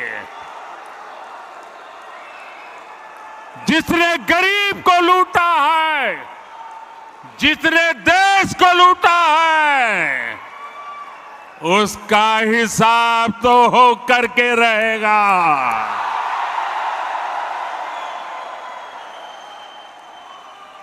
आज जब कानून का डंडा चल रहा है, जब जेल की सलाखें सामने दिख रही है, तब जाकर के ये जुगलबंदी हो रही है। इनका कॉमन मिनिमम प्रोग्राम भ्रष्टाचार के विरोध एक्शन से बचने का ही है। भाजपा के बूथ स्तर के कार्यकर्ता इस बात को गांव-गांव तक पहुंचाएंगे तो लोगों को इनकी वास्तविकता का पता चल ही जाएगा। तो सुन लिया आपने शकील अख्तर जी, जो प्रधानमंत्री कह रहे थे ये 27 जून की बात है, ज़्यादा पुरानी बात नहीं। आज 14 जुलाई है और 2 जुलाई को आपने देख लिया कि 2 जुलाई को ये अपने वादे पे खरे उतरे। कैसे? वैसे कि प्रधानमंत्री नरेंद्र मोदी ने कुछ भ्रष्टाचारियों को अपने खेमे में लाकर आज उनमें से एक को वित्त मंत्रालय और बाकी कुछ लोगों को और भी अलग अलग पोर्टफोलियो बंटवा दिया गया है। तो ये हकीकत है, वो भाषण है। फसाना जो है वो आपसे सुनना चाहता हूँ कि क्या कुछ चल रहा है। और सबसे बड़ी बात कि उधर मोदी जी और इधर बीजेपी कांग्रेस पार्टी क्या कुछ कर रही है, क्योंकि कांग्रेस लगातार मीटिंग कर रही है। आज भी कोई राहुल गांधी ने कुछ मीटिंग की है, शायद आप बेहतर बताएंगे। आज राहुल गांधी ने अपने किसान साथियों के साथ मीटिंग की है और उनके साथ लंच किया है। आपको याद होगा राजीव जी, और आपने ही सुबह सबसे पहले लिखा था, हमें तो सबसे पहले सुबह जब हम उठे सो के तो आपके ट्वीट से ही मालूम पड़ा कि राहुल गांधी हरियाणा में धान रोपने पहुंच गए हैं। तो वो चला भी बहुत ज़्यादा था, आपका बड़ा वायरल हो गया था वो वाला ट्वीट आपका। तो राहुल गांधी पिछले शनिवार को जब हरियाणा के मदीना बड़ौदा गांव है जो, वहाँ पहुँचे थे और ख़ास तौर से महिला किसानों के साथ उन्होंने धान रोपी थी और उनके साथ रोटी खाई थी। तो वहीं पे वो उन लोगों को दिल्ली आने का निमंत्रण भी दिए थे और आज दोपहर को उनके साथ उन्होंने 10 जनपद पे लंच लिया, रोटी खाई थी और आज उनको रोटी खिलाई। और इसमें सोनिया गांधी जी भी शामिल हुई इस लंच में और प्रियंका गांधी जी भी शामिल हुई। और वो सारी महिला किसान लड़कियां बहुत खुश थे आज कि राहुल भैया ने जो कहा था वो राहुल भैया ने पूरा किया। हमको यहाँ बुला के सोनिया मैम से मिलवाया, प्रियंका दीदी से मिलवाया। तो राहुल गांधी जो है देश में एक अलग तरह की राजनीति कर रहे हैं और वो राजनीति है जनता के साथ मिलने की, उनका दुख दर्द सुनने की, समझने की और उनके दुख दर्द की आवाज़ बनने की। देखिए सबसे बड़ी बात यह है कि पिछले 9 साल में क्या हुआ कि लोगों की आवाज़ दब गई और लोगों को ये लगने लगा था कि अब हमारी आवाज़ कोई उठा नहीं सकता। इसी के लिए राहुल गांधी ने सबसे पहला मंत्र दिया था, डरो मत। और फिर उसको और वजनदार बनाने के लिए उन्होंने कहा कि मैं किसी से नहीं डरता। इन दोनों बातों का केवल जनता में असर नहीं हुआ, पूरे विपक्ष में असर हुआ है। आप देखिए कि बेंगलुरु में जो मीटिंग होने वाली है ये 17 और 18 तारीख को, अगले सोमवार और मंगलवार को, तो उसको लेके देश भर में चर्चाएं शुरू हो गई हैं। और पिछली बार उसमें 18 पार्टियां शामिल हुई थी, इस बार 25 पार्टियां शामिल हो रही हैं विपक्ष की, जिसको लेके मोदी जी कहते थे कि जुगलबंदी इसलिए हो रही है और भक्त लोग कहते थे कि इतने सारे लोग इकट्ठे हो रहे हैं एक आदमी से लड़ने के लिए। लेकिन रिएक्शन में कि जब देखा कि बेंगलुरु में इतने लोग इकट्ठे हो रहे हैं, इतनी पार्टियां इकट्ठी हो रही हैं, तो एनडीए ने भी, बीजेपी ने भी मीटिंग बुला ली। 18 तारीख को दिल्ली में मीटिंग है जिसके लिए वो कहते थे कि हमें किसी की ज़रूरत नहीं है, एक अकेला सब पर भारी। उस अकेले को अब उन साथियों की याद आने लगी है जो साथी उससे दूर हो गए थे। तो देखिए स्थिति जो है बहुत तेज़ी के साथ बदल रही है और वो इसलिए बदल रही है कि अब बीजेपी के और ख़ास तौर से मोदी जी के जो अंतर विरोध है, जिन्हें हम सेल्फ कॉन्ट्राडिक्शंस कहते हैं, वो सामने आने लगे हैं। आप देखिए कि विदेशों में भारत की क्या इज्जत हुआ करती थी, भारत के प्रधानमंत्री का कितना सम्मान हुआ करता था।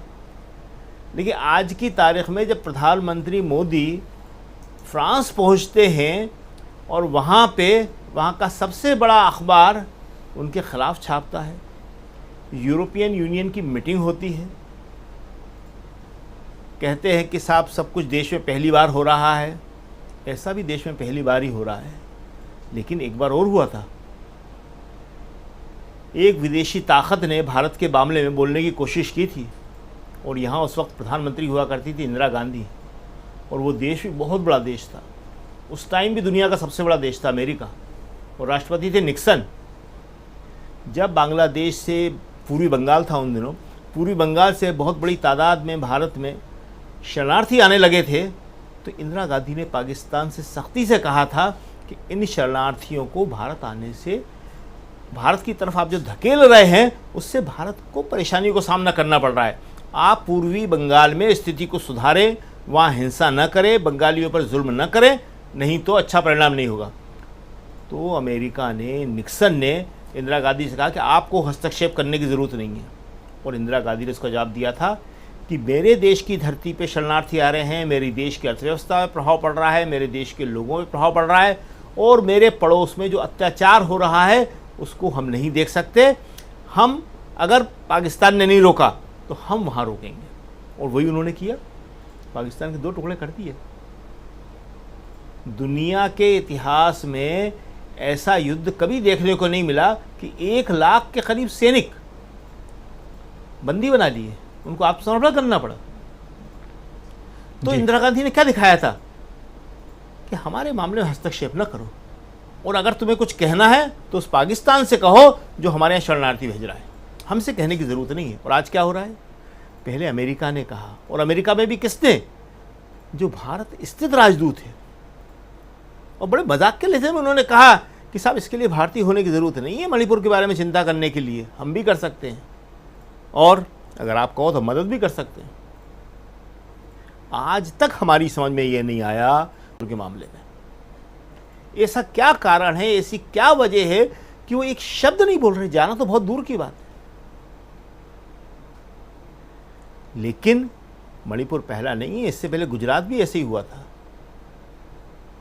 गुजरात में क्या हुआ था, गुजरात में भी एक तरफा नरसंहार हुआ था, लेकिन उस वक्त प्रधानमंत्री वाजपेयी जी थे, और उन्होंने वहाँ जाके याद दिलाया था कि राजधर्म का पालन करो। आज तो मोदी जी राजधर्म का पालन करने की बात कहने का सवाल ही नहीं उठता कि जाके मणिपुर के मुख्यमंत्री से कहें। तो मणिपुर में जो हो रहा है वो गुजरात का ही पार्ट 2 है, ठीक उसी पैटर्न पे हो रहा है। गुजरात में भी उसी तरह नरसंहार हुआ था, मणिपुर में भी उसी तरह हो रहा है। शकील अख्तर जी, मणिपुर के मुख्यमंत्री तो इस्तीफा देने जा रहे थे, लेकिन वो बाहर, आपने देखा, वो इस्तीफा को फाड़ दिया लोगों ने, इसलिए वो नहीं दे पाए। ये नाटकीयता जो है बीजेपी को, माफ़ करिएगा, बहुत भारी पड़ेगी। देखिए, देश जो है और दुनिया में कहीं पे भी सिर्फ बातों से और नाटकीयता से काम नहीं चलता है, काम करने से काम चलता है। आप खाली बातें कर, बातों के तो हम बादशाह हैं, बातों में हमने क्या क्या नहीं कह दिया। हम तो गैस, जो नाले का गैस होता है, उससे चाय बना के हम पूरी दुनिया को जो एनर्जी का संकट है उसको दूर कर सकते हैं। हम कहते हैं कि एक ट्यूब में हवा भरो और उसको लेके आप दूसरी जगह जाओ और वहाँ ट्रांसफ़र कर दो।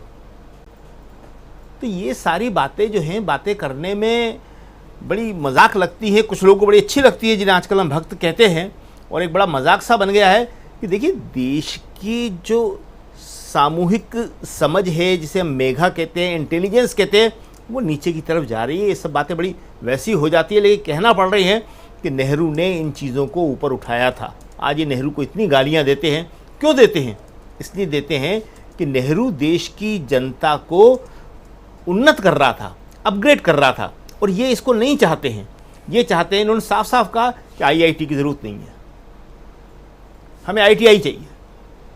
बड़े बड़े इंजीनियर जो पढ़े हुए आईआईटी से आज पूरी दुनिया में भारत का नाम कर रहे हैं। भारत का नाम सबसे पहले तो उन्हीं लोगों ने किया, डॉक्टरों ने और इंजीनियरों ने। उसके बाद इकोनॉमिक के क्षेत्र के लोग गए जो आईआईएम करके गए हुए थे। ये जो गुजराती एनआरआई है तो बहुत बाद में गया है, इसने क्या किया वहाँ पे? इससे थोड़ी देश का नाम पैदा हो गया है, और डॉक्टर से, इंजीनियर से हुआ। तो इन्होंने कहा हमें वो नहीं चाहिए, हमें तो छोटे छोटे मैकेनिक चाहिए जो अरब कंट्रीज़ में जाएं, गल्फ़ कंट्रीज़ में जाएं और वहाँ पे रोज़गार करें, प्लम्बर, इलेक्ट्रीशियन।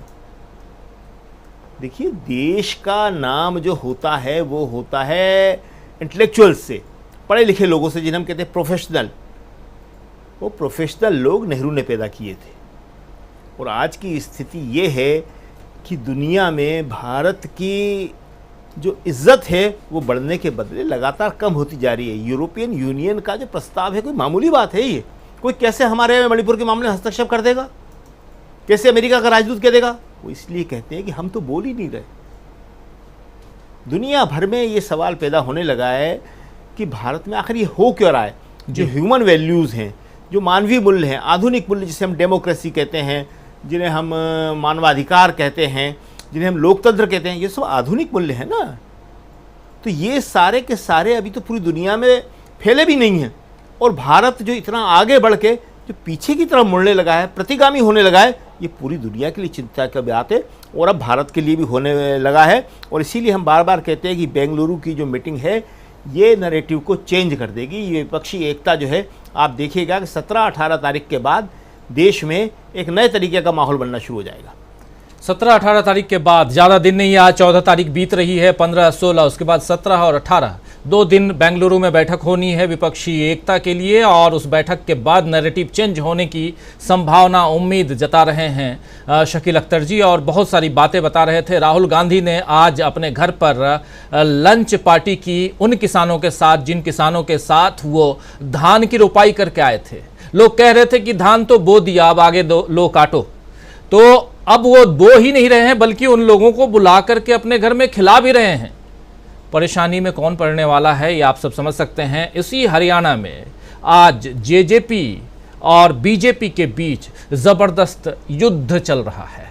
युद्ध इसलिए कह रहा हूँ, सियासत में ये युद्ध ज़्यादा उस समय दिखाई देता है जिस समय चुनाव का वक्त होता है।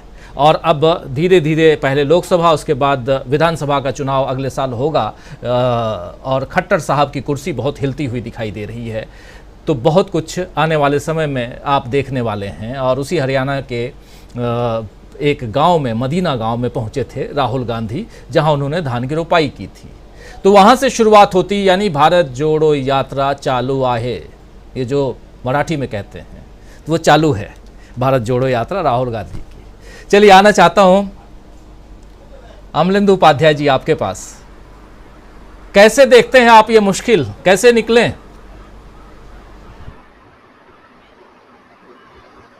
राजीव जी, अब देखिए, मुश्किलें तैयार किसी ने की है और निकलने को है।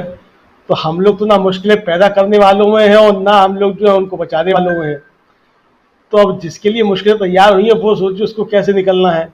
लेकिन मोदी जी बधाई के पात्र हैं राजीव जी कि 70 सालों में ये पहली बार हो रहा है कि यूरोपीय संसद जो है, यूरोपीय देशों की संसद जो है, वो भारत के खिलाफ प्रस्ताव पारित कर रही है और यूरोप में हमारा प्रधानमंत्री मौजूद है।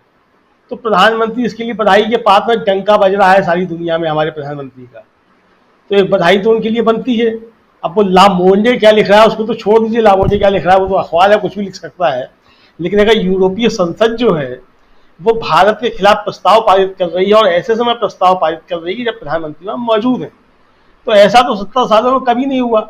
यानी जो सबसे कमजोर प्रधानमंत्री समझे जाते थे और शरीफ समझे जाते थे बहुत ज्यादा, आई.के. गुजराल साहब, उनके समय में भी ऐसा कभी नहीं हुआ कि किसी देश की संसद ने इस तरीके से जो है, और वो केवल एक देश की संसद नहीं, तो कई देशों की मिला के संसद है, यूरोपीय यूनियन की संसद, इस तरीके से जो है प्रस्ताव पारित हुए हैं। तो इसके लिए हमारे प्रधानमंत्री बहुत बधाई के पात्र हैं। उनको जो है मुझे लगता है भारतीय जनता पार्टी का IT सेल बहुत जल्दी अभी जो है वो ताम्रपत्र जारी करेगा कि प्रधानमंत्री के लिए बधाई बनती है। इसके लिए असल में राजीव जी समस्या क्या है, इससे पहले जो भी सरकारें होती थी, यहाँ तक कि भारतीय जनता पार्टी के ही गठबंधन वाली दूसरी जो NDA सरकार होती थी अटल बिहारी वाजपेयी की, उसके समय तक जो विदेश नीति होती थी वो देश की विदेश नीति होती थी, वो किसी पार्टी की नीति नहीं होती थी। और विदेश नीति पे सारे दल एकजुट होते थे और सहमति से विदेश नीति तैयार होती थी। आज हमारी सरकार ने पहले से गैस बनाने वाला जो है, चाय बनाने वाला, वो तो तैयार करता नहीं है। तो हमारे प्रधानमंत्री ने जो विदेश नीति थी हमारी, उसको पूरी तरीके से आंतरिक राजनीति जो है उसके अंदर ढाल दिया है। अब विदेश की नीति उनकी जो है तो वो लोगों से हाथ मिलाना, गले जाके पड़ जाना, चिपक जाना, इसी को वो जो विदेश नीति समझ लेते हैं और इसी समझते हैं कि सारे देश के जो है समस्याएं हल हो जाएंगी। अरे भाई, आप जाकर के आप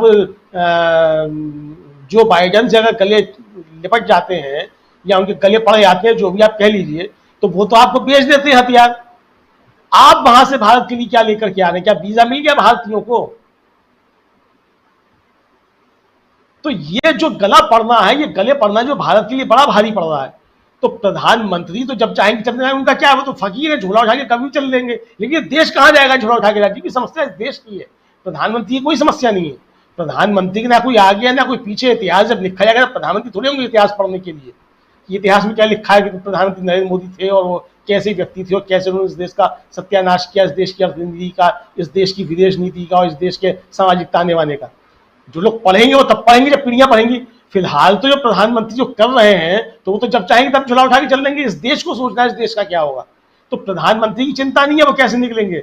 समस्या ये है कि जो देश संकट में फंस गया है, ये कैसे निकलेगा। तो मुझे लगता है कि इस देश को इस संकट से निकालने के लिए ही जो है वो 17-18 जुलाई को बेंगलुरु में बैठक हो रही है कि देश को इस संकट से निकाला जाए, जिस संकट में प्रधानमंत्री नरेंद्र मोदी भारतीय जनता पार्टी ने डाल दिया है और भवन में डाल दिया है। मतलब संकट ऐसा नहीं है, बहुत भवन वाला संकट है।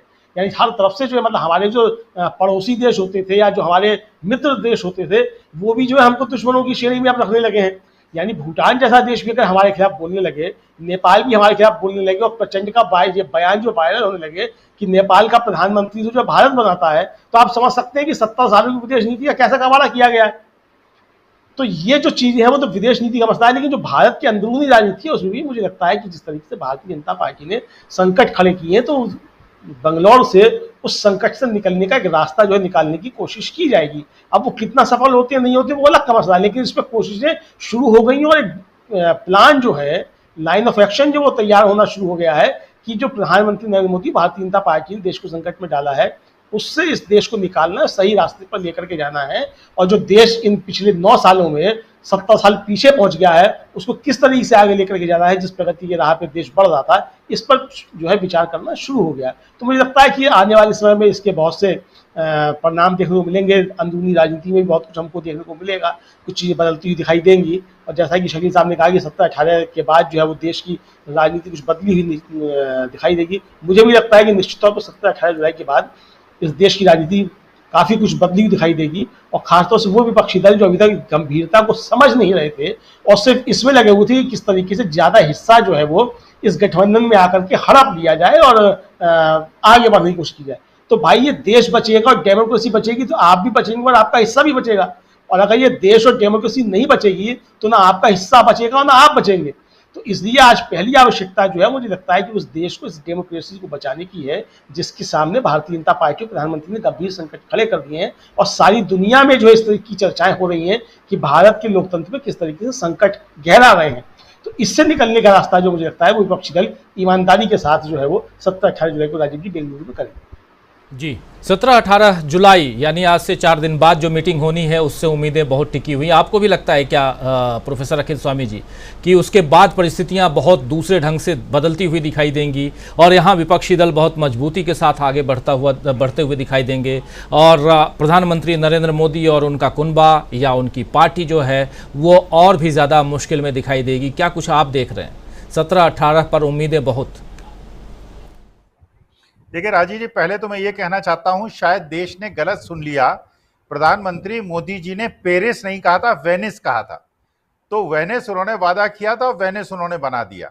दूसरी बात यह है, देखिए हिंदुत्व की जहां बात करते हैं कि हिंदुत्व पे काम नहीं हो रहा है, आप सोचिए जो रावण था वो भी हिंदू था, कंस जो था वो भी हिंदू था, दुर्योधन भी हिंदू था।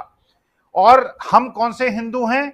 हम भगवान श्री और श्री कृष्ण वाले हिंदू हैं, हम स्वामी विवेकानंद वाले हिंदू हैं, हम महात्मा गांधी वाले हिंदू हैं, जो महात्मा गांधी ने अंतिम श्वास लेते समय हे राम कहा था।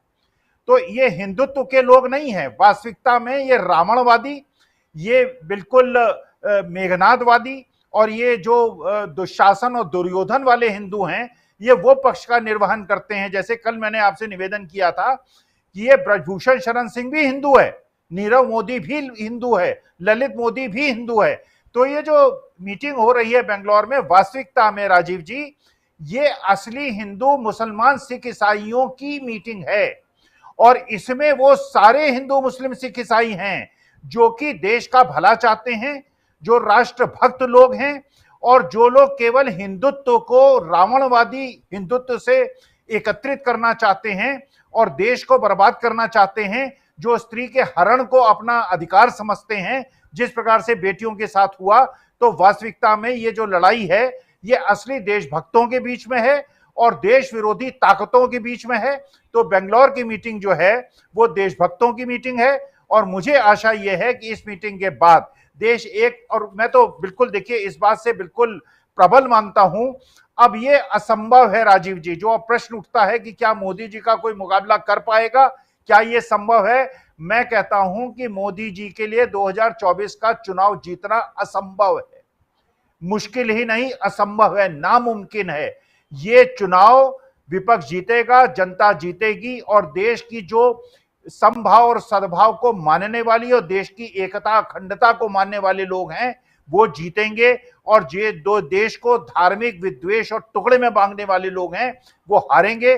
2024 के बाद देश में प्यार और मोहब्बत की गंगा बहेगी। राजीव जी, चुनाव 2024 से पहले चुनाव जो हैं कुछ राज्यों के हैं, मध्य प्रदेश, छत्तीसगढ़, राजस्थान, मिजोरम, तेलंगाना, इन तमाम राज्यों में चुनाव हैं और वहां से परिस्थितियां कहां किस दिशा में जाती हैं वो साफ साफ होती हुई दिखाई देंगी। प्रमोद अग्रवाल जी, क्या लगता है आपको, जो स्वामी जी कह रहे हैं 2024 दूर है लेकिन कह रहे हैं कि वहां चुनाव जीतना बीजेपी के लिए, मोदी जी के लिए मुश्किल है, यानी कि चुनाव जीतना से मतलब कि सरकार बनाना। 303 सीटें हैं अभी वर्तमान में, जो 2019 में जीत के आई थी, अपने दम पर बीजेपी लेकर आई थी। लेकिन हाँ, थोड़ी देर पहले आपने राहुल लाल जी को भी सुना, वो भी बता रहे थे कि नॉर्थ इंडिया में स्थिति बहुत अच्छी नहीं है जितनी मजबूती के साथ पिछली दफ़ा नॉर्थ इंडिया में बीजेपी जीत के आई थी।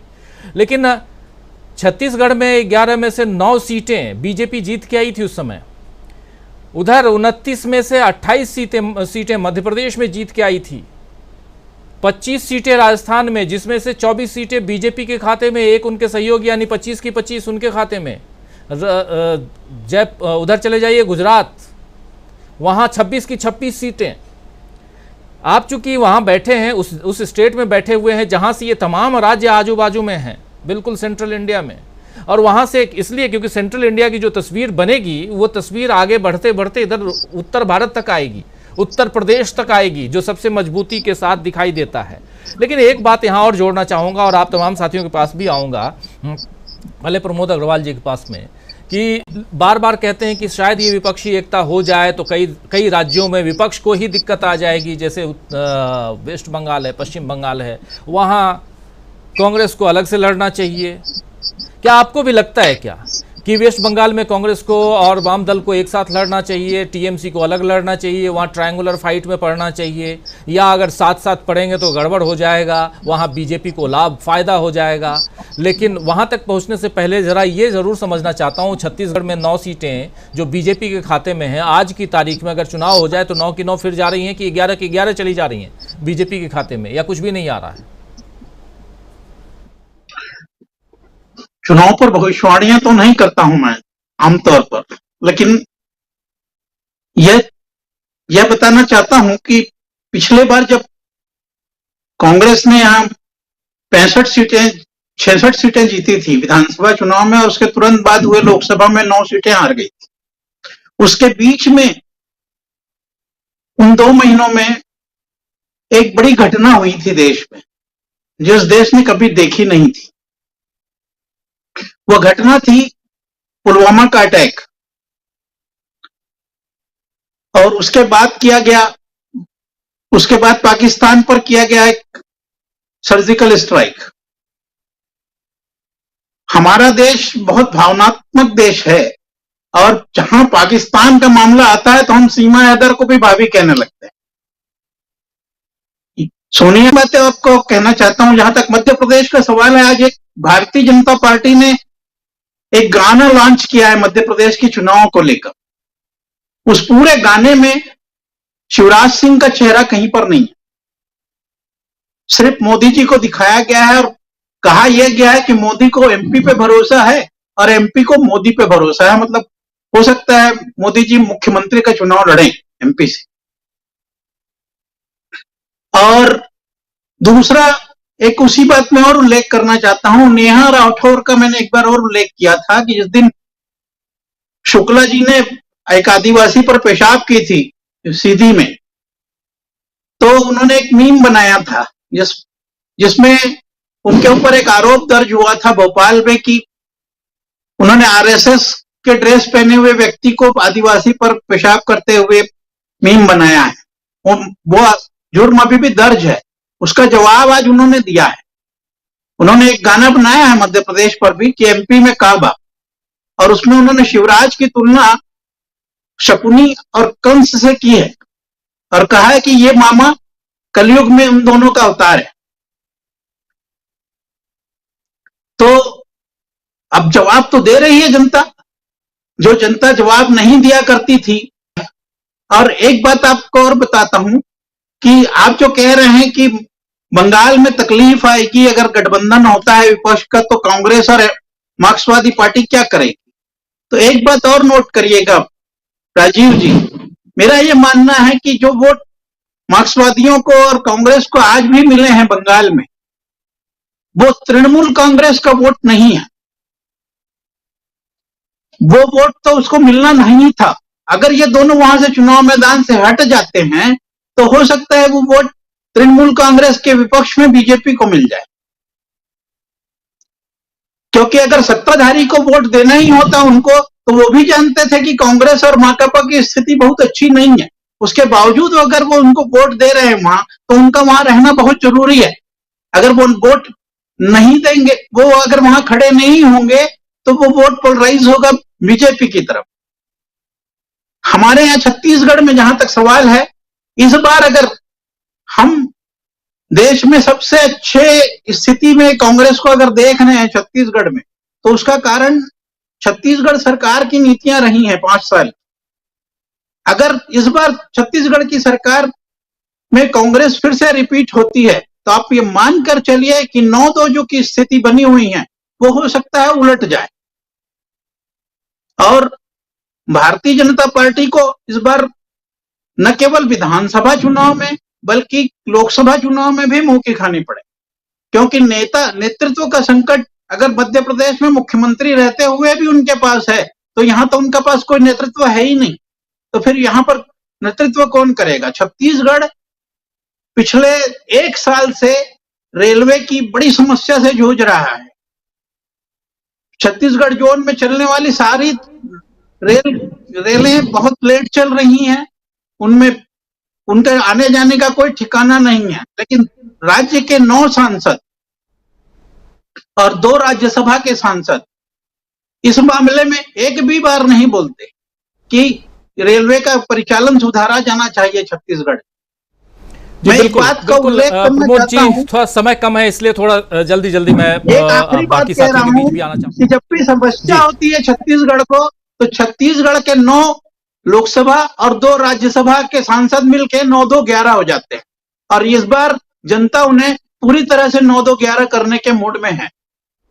जी, 9-2-11 करने के मूड में जनता है और बहुत कुछ नजर आएगा इस विधानसभा चुनाव के बाद। अगर कांग्रेस रिपीट करती है, छत्तीसगढ़ की बात इसलिए कर रहा था क्योंकि 11 सीटें वहां हैं छत्तीसगढ़ में, और उसमें से 9 सीटें आज की तारीख में बीजेपी के पास हैं और मात्र 2 सीटें कांग्रेस के पास हैं, जबकि राज्यसभा की 2 सीटें भी बीजेपी के पास है। इस हिसाब से 11 सीटें हैं, राज्यसभा लोकसभा मिला लें तो 9-2-11 की बात कर रहे थे हमारे साथी प्रमोद अग्रवाल जी। मीनू जी, आपके पास आना चाहता हूं, कैसे आप देखती हैं? बहुत सारी बातें हो रही हैं, उसमें सबसे बड़ी बात चुनावी गणित की हम कर रहे हैं। मोदी जी मुश्किल में हैं और उनकी जितनी बातें इधर उधर की करें, सारी बातें सामने आती हैं, लेकिन जरा चुनावी गणित को समझते हैं। और आपको भी लगता है क्या, अगर वेस्ट बंगाल की बात की जाए, चलिए वेस्ट बंगाल को थोड़ी देर के लिए किनारे रख देते हैं और तब तक हम इंतज़ार करते हैं जब तक कि ये मीटिंग जो 17-18 तारीख की है वो ख़त्म ना हो जाए। लेकिन उससे पहले जो दूसरे राज्य हैं, उन राज्यों में, और उसमें भी जैसे अभी बता रहे हैं प्रमोद अग्रवाल जी कि मध्य प्रदेश में जो गाना लॉन्च हुआ है, जो कैंपेन लॉन्च है बीजेपी का, उसमें कहीं भी शिवराज मामा नहीं है। वहाँ हर जगह प्रधानमंत्री नरेंद्र मोदी हैं। प्रधानमंत्री नरेंद्र मोदी के चेहरे पर चुनाव न लड़ने की बात तो आरएसएस भी कह रहा है।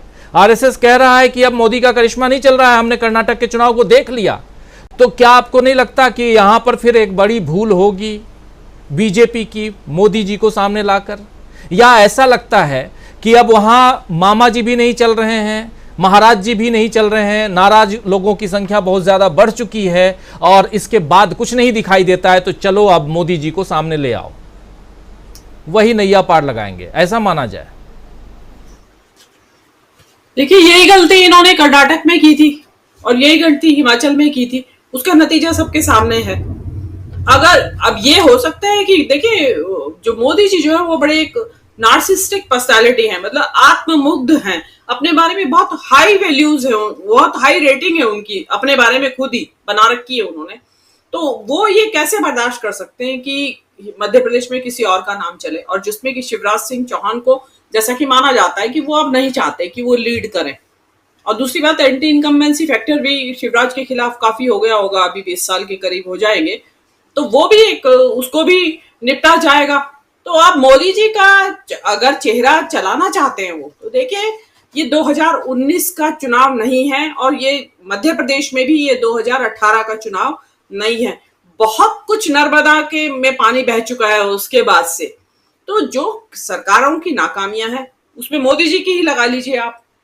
जो मोदी जी का जो चेहरा वो जिस वजह से बताते हैं वो चीज तो वहां पे फेल हो गई। अभी मोदी जी ने किया क्या? अगर मोदी जी के ऊपर भरोसा है मध्य प्रदेश को, तो मोदी जी जब शुक्ला जी पेशाब कर रहे थे उस आदिवासी के चेहरे पर, तब मोदी जी क्यों नहीं बोल रहे थे? अगर मोदी जी को इतनी चिंता है मध्य प्रदेश की, या मोदी जी को चिंता आदिवासियों के अलावा पूरे मध्य प्रदेश की है कि भाई आदिवासियों को तो जाए भाड़ में, कोई उनके ऊपर पेशाब करे या मलमूत्र कुछ भी करे, वो मुझे चलेगा। मोदी जी का ब्रांड जो है अभी डाइल्यूट हो चुका है। ये आप देख रहे हैं, आप देखिए ना कि कोई ऐसा नेता है इंडिया देश में, दुनिया में, जिसका कि अपने देश के अलावा विदेशों में ब्रांड डाइल्यूट हो रहा है, जिसके बारे में विदेशों के में इतनी बैड ओपिनियन बन रही है। मोदी जी खुद कूदते रहे कि भाई मेरा डंका बज रहा है, कोई डंका नहीं बज रहा है। जहां इस तरीके की, जब सभी पत्रकार, सभी ने बताया, पैनलिस्टों ने, कि भाई वहां के प्रमुख समाचार पत्रों में आपके लिए क्या छप रहा है। अभी जैसे प्रशांत जी ने बताया कि बूचर ऑफ गुजरात, जिसको कि यहाँ पे हमारे देश के अंदर तो उस मुद्दे के ऊपर चुनाव हरवा दिया था विपक्ष को। मतलब मोदी जी को बूचर ऑफ गुजरात कहे जाने पे मोदी जी जीत गए थे बम्पर मेजोरिटी से।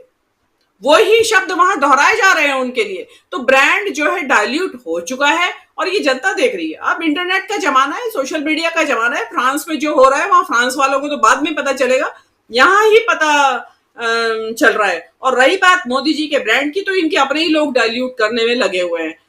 मैं अभी देख रही थी ट्विटर पे कि अमित मालवीय ने ट्वीट किया कि मोदी जी ग्लोबल लीडर, और वो ग्लोब लिए बैठे हैं और वो उंगली उनकी भारत के नक्शे पे है और उसमें भारत की मुंडी गायब है। भारत की मुंडी बोले तो कश्मीर का और हिस्सा सारा गायब है ऊपर का। तो क्या मोदी जी ये मान रहे हैं, या अमित मालवीय क्या कहना चाहते हैं? उनके अपने ही लोग उनके बारे में छवि की चिंता नहीं कर रहे हैं। उन्हें सोचना चाहिए था 2 बार बनाने से पहले। इस बात का क्या जवाब देंगे? अगर मोदी जी का अभी ब्रांड जो है वो खत्म हो चुका है, अवसान की तरफ है। और हर एक नेता की एक जो उत्कर्ष होता है उसका एक समय होता है। ऐसा नहीं है कि फॉर एवर वो चलता रहेगा। मुझे तो लगता नहीं है कि मोदी जी का ब्रांड यहाँ पे चलेगा। देखिए, कर्नाटक वाली स्थितियां हैं बिल्कुल समान, बिल्कुल मध्य प्रदेश में उसी तरीके से पार्टी के अंदर फ्रैक्शन है, गुटबाजी है। उसी तरीके से मुख्यमंत्री की विफलताएं सामने आ रही हैं। उसी तरीके से जो येदुरप्पा जो थे उनको पीछे धक्का दिया गया है। यहाँ पे बताया जा रहा है शिवराज सिंह को पीछे धकेला जा रहा है। तो अब शिवराज सिंह क्या बदला नहीं लेंगे? बैक स्टैबिंग करेंगे जरूर। वो कहेंगे भाई हम तो डूबेंगे सनम, तुम्हें भी ले डूबेंगे। तो शिवराज सिंह उसका खामियाजा बीजेपी को भुगतना पड़ेगा। अगर जो ये बता रहे हैं जैसा उस एड में, ऐसा उन्होंने गाने में ऐसा उनका शिवराज सिंह का नाम नहीं है, तो मुझे तो नहीं लगता मोदी जी का मैजिक मध्य प्रदेश में चलेगा। हाँ, अब ये है कि फटा ढोल बजाते रहे तो बजाते रहो। फटा ढोल बजता कैसे है ये देखना बहुत ज़रूरी है, लेकिन सही कह रही हैं आप कि बजाना है तो बजाते रहो। आना चाहता हूँ प्रशांत टंडन जी आपके पास। क्या एक ही सहारा है प्रधानमंत्री नरेंद्र मोदी, उनके अलावा और कुछ नहीं? यानी अगर मध्य प्रदेश में, मैं वो ऐड नहीं देखा हूँ जैसे जो बता रहे हैं प्रमोद अग्रवाल जी, और होगा, बिल्कुल होगा, कह रहे हैं तो बिल्कुल सही होगा कि मोदी जी के नाम पे ही चुनाव लड़ना है। मोदी जी के नाम पे चुनाव शायद बीजेपी छत्तीसगढ़ में भी इस बार लड़े, राजस्थान में भी लड़ेगी, राजस्थान में भी लड़ेगी, आप सही कह रहे हैं राहुल लाल जी। और अगर इधर भी लड़े, उधर भी तेलंगाना, मतलब 5 राज्यों में अगर लड़े, तो फिर परिस्थितियां कहाँ देख रहे हैं? आप तो देख के आए थे कर्नाटक में जो हालत थी। और जब भी हम तुलना करते हैं 2019 की तुलना 2019 के चुनाव की, यानी आम चुनाव की, तो ये बात तो बिल्कुल नहीं भूलना चाहिए जो प्रमोद अग्रवाल जी कह रहे थे कि 2019 के चुनाव से पहले पुलवामा की घटना हो गई थी, परिस्थिति बिल्कुल दूसरी थी। आज की परिस्थिति दूसरी है, और शायद पुलवामा की घटना अगर ना हुई होती तो 303 सीटें तो नहीं आ रही थी। आपको लगता है क्या, या मैं गलत हूं? इसीलिए राजीव जी, कभी भी मैं जब इलेक्शन की विवेचना करता हूं तो मैं 2019 के आंकड़ों को रेफरेंस के तौर पर नहीं मानता हूं। और 1985 के जो चुनाव थे, 84-85 के राजीव गांधी के, जिसमें राजीव गांधी प्राइम मिनिस्टर बने थे, उसको भी नहीं मानना चाहिए। ये एबनॉर्मल स्थितियां थी जहां पे लोगों ने इमोशनल आधार पे वोट दिए थे। एक बात। दूसरी बात की देखिए, जो बेंगलोर में विपक्षी पार्टियां मिल रही हैं और जो बात आप कह रहे हैं, मैं उसमें बहुत, क्योंकि समय खत्म हो गया है, बहुत छोटी छोटी 2-1 बातें कहता हूँ। बीजेपी एक पॉलिटिकल पार्टी के तौर पे अब, मैं ये तो नहीं कहूँगा खत्म हो चुकी, लेकिन उसका वजूद नहीं है फिलहाल।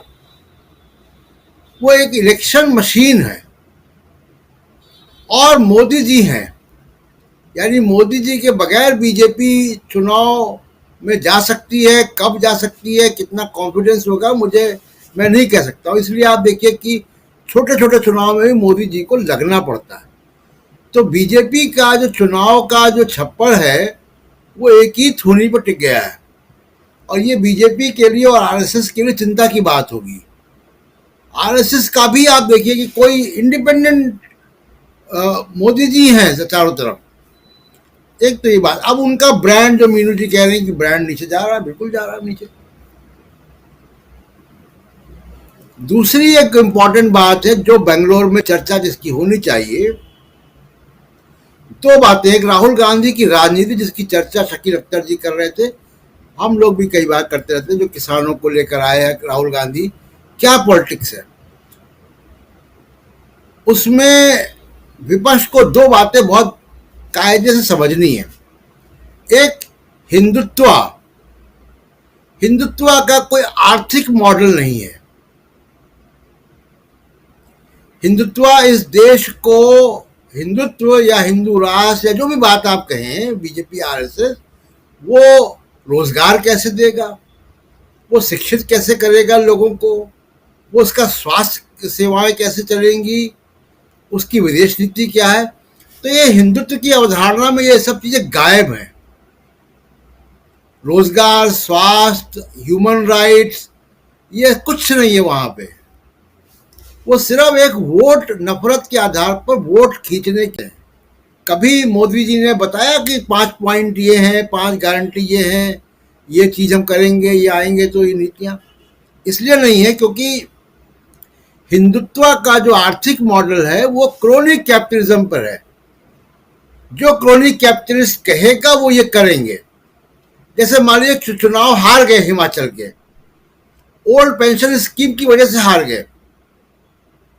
राजस्थान में भी ये मुद्दा आएगा, लेकिन ओल्ड पेंशन स्कीम क्या प्रधानमंत्री मोदी, जिनका कि इतना बहुमत है लोकसभा में या पार्लियामेंट में, क्या वो एक झटके में कर सकते हैं?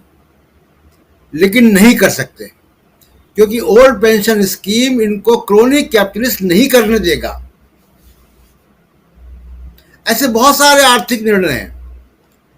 दूसरा कि विपक्ष को ये करना है अब कि जो राहुल गांधी की राजनीति है, जिसमें कि जो जिसको मोहब्बत की दुकान कह रहे हैं, मोहब्बत की दुकान एक इंक्लूसिव, उसमें सोशल जस्टिस है, उसमें रोजगार कैसे है, उसमें इंडस्ट्रियलाइजेशन कैसे होगा, उसमें एंटरप्रेन्योरशिप कैसे डेवलप होगी, शिक्षा, स्वास्थ्य, सब कुछ है। इसको जरा प्रॉपरली डिफाइन करके डॉक्यूमेंट करके जनता के सामने लाएं। और मैं ये एक उम्मीद नहीं कर रहा हूं कि बेंगलोर में 2 दिन में कोई कॉमन मिनिमम प्रोग्राम बन जाएगा, लेकिन हाँ, एक उस दिशा में कदम जरूर बढ़ेगा कि क्या हमको कॉमन मिनिमम प्रोग्राम बनाना। और एक आखिरी बात जो मैं कहना चाह रहा हूं वो ये कि राहुल गांधी की जो राजनीति है उसको इलेक्टोरल पॉलिटिक्स में कैसे कन्वर्ट करें, उसके तार जोड़ने होंगे, वो सर्किट बनाना होगा। वो कांग्रेस को भी करना है और बेंगलोर की मीटिंग को भी करना है। राजीव जी, कांग्रेस को तो करना ही है और बेंगलोर की मीटिंग में चूंकि तमाम दल बैठ रहे हैं, जुट रहे हैं, तो उनको भी करना होगा। राहुल गांधी की पॉलिटिक्स में मोहब्बत की दुकान जो है वो सिर्फ मोहब्बत की दुकान की बात नहीं है, उस मोहब्बत की दुकान में क्या क्या सामान है इसको भी आइडेंटिफाई करना होगा, जिसमें सामाजिक न्याय से लेकर के तमाम ऐसे मुद्दे हैं, ऐसे मसले हैं जिसका जिक्र भी कर रहे थे प्रशांत टंडन जी। उन चीज़ों को, उन तारों को अलग अलग ढंग से जोड़ करके एक स्विच बोर्ड तो तैयार करना ही होगा। आना चाहता हूं राहुल लाल जी आपके पास और आपसे समझना चाहता हूं आर्थिक नीतियां, बाकी तमाम चीज़ों पे, तमाम मसलों पे हम चर्चा करते हैं, देश के चुनावी अंक गणित को भी समझने की कोशिश कर रहे हैं और उस अंक गणित में राहुल गांधी की जो मोहब्बत की दुकान वाला जो नैरेटिव है, इस नैरेटिव को आज की तारीख में आप कहाँ तक सेट देखते हैं? क्या आपको लगता है कि भारत जोड़ो यात्रा से लेकर, या ये नैरेटिव सिर्फ नफरत के खिलाफ वाले नैरेटिव में सेट हुआ है, या इसके साथ साथ बहुत सारी बातें जो हैं वो जुड़ती जा रही हैं, जिसमें राहुल गांधी का ट्रक ड्राइवर्स के साथ मिलना, राहुल गांधी का फिर किसानों के बीच जाना, ऐसी तमाम घटनाएं आने वाले समय में और भी बहुत कुछ देखेंगे हम, और देश के लोकतंत्र की बात करना, सारी चीज़ें। क्या एक, चूँकि अभी आप वहाँ से आ रहे हैं, राजस्थान से आ रहे हैं, वहाँ क्या कुछ देख कर आ रहे हैं, इसलिए भी समझना चाहता हूँ। देखिए, एक चीज़, हम लोकतंत्र के लिए अगर हम लोग पार्लियामेंट्री डेमोक्रेसी हैं तो पार्लियामेंट्री डेमोक्रेसी का मतलब ही है कि विमर्शी लोकतंत्र है। आप वहाँ पे बातचीत करेंगे और बातचीत का मतलब ये नहीं होता है कि हम अपनी मन की बात सुना दें।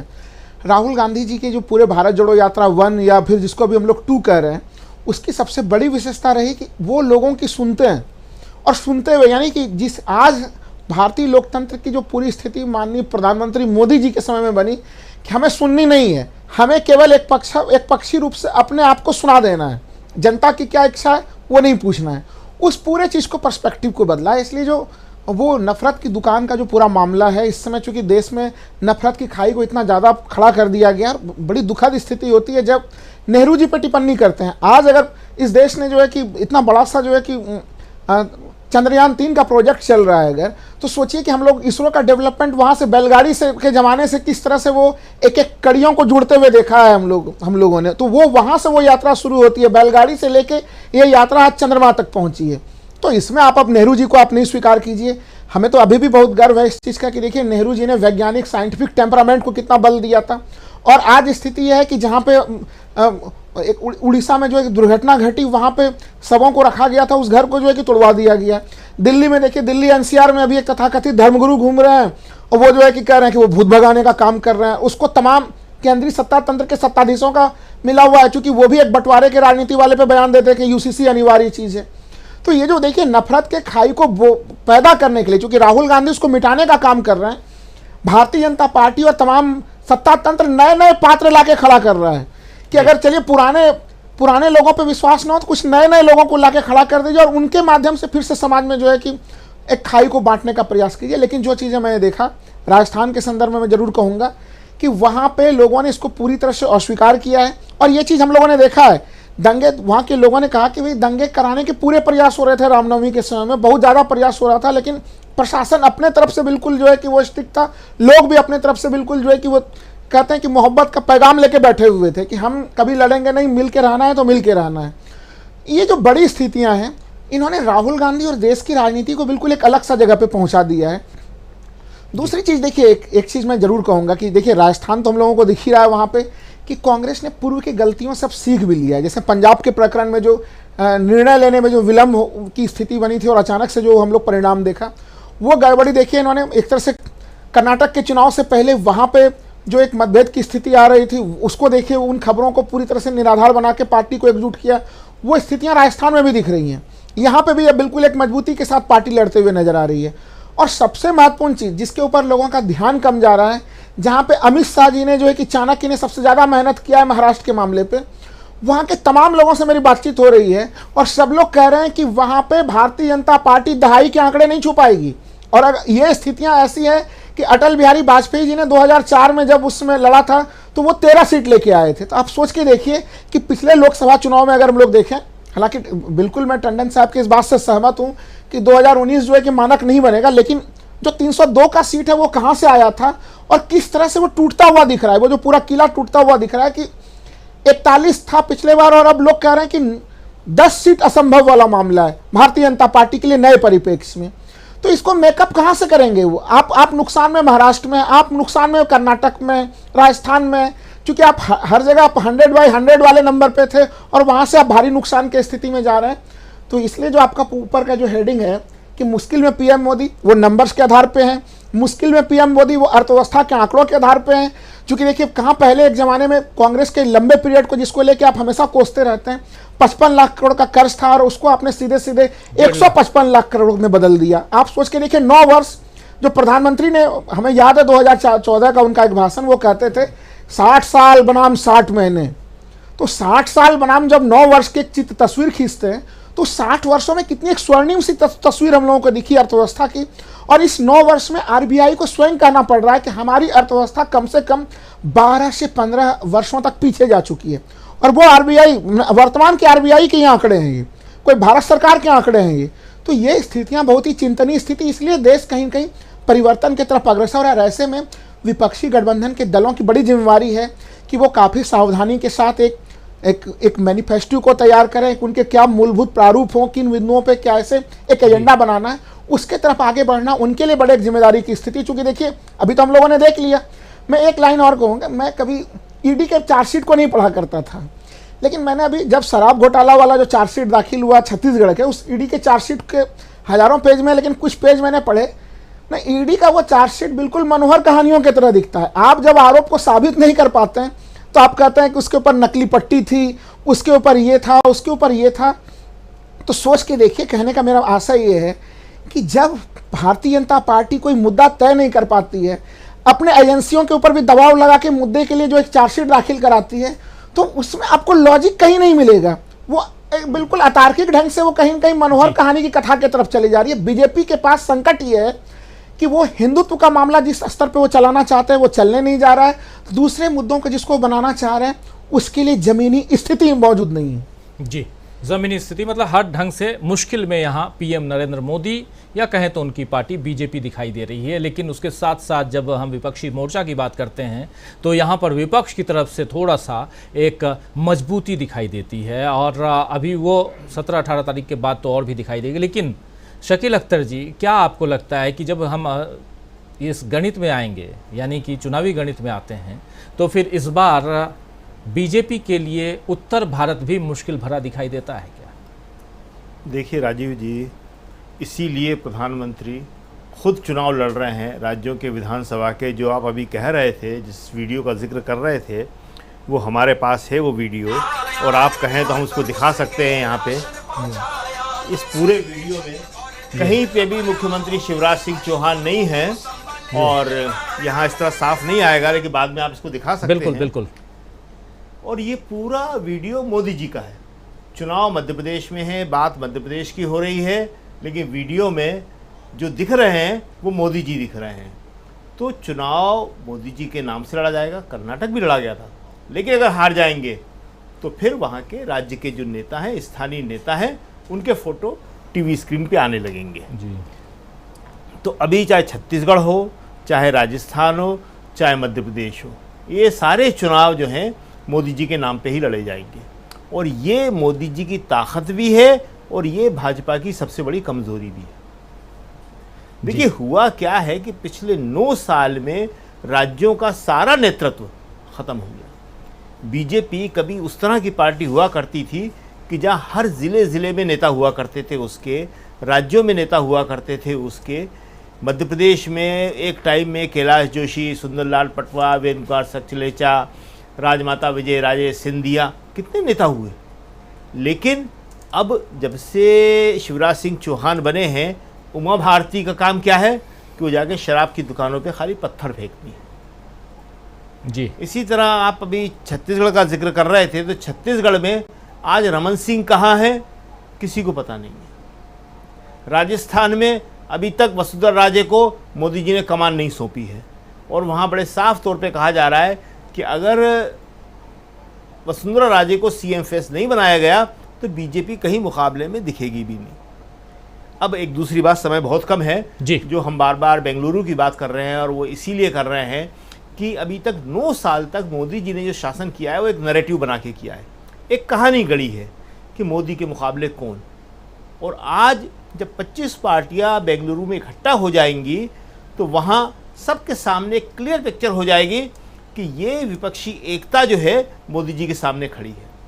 और राहुल ने खुद कर्नाटक चुनाव जीत के, उससे पहले भारत जोड़ो यात्रा करके, मणिपुर जाके, अमेरिका दौरे से ये बता दिया है, ये किसी को कहने की ज़रूरत नहीं है, ना कांग्रेस बात को कहेगी ना विपक्षी दल कहेंगे, लेकिन जनता तक ये बात पहुंच गई है कि राहुल देश में एक ऐसे नेता हैं जो मोदी जी के सामने खड़े हो सकते हैं, खड़े हुए हैं, और उनसे आंख में आंख डाल के बात कर सकते हैं। और जो एक नारा, जो एक बात, जो केंद्रीय बात होगी वो वही होगी जो राहुल ने कर्नाटक में कही थी और जिससे उन्होंने कर्नाटक का चुनाव जीता है, और वो है जातिगत जनगणना। सबसे इम्पॉर्टेंट फैक्टर, उसमें सारी बातें समाहित हो जाएंगी। वो जातिगत जनगणना की मांग अब हमें लगता है विपक्ष और ज़ोर शोर से करेगा, और उसके ऊपर बीजेपी को वो पीछे की तरफ धकेलेगा, बैकफुट पे ले जाएगा। तो कांग्रेस आज की तारीख में कोई अपने आप को आगे बढ़ के ये बता के कि हम ही प्रधानमंत्री पद के दावेदार हैं, या राहुल ही हैं, या हम ही नेतृत्व करेंगे, हम सबसे बड़ी पार्टी है, नहीं कर रही है। वो समझ गई है इस बात को कि सबको साथ लेके चलेंगे, और जब चुनाव हो जाएंगे, जब रिजल्ट आ जाएगा, उसके बाद फैसला अपने आप हो जाएगा।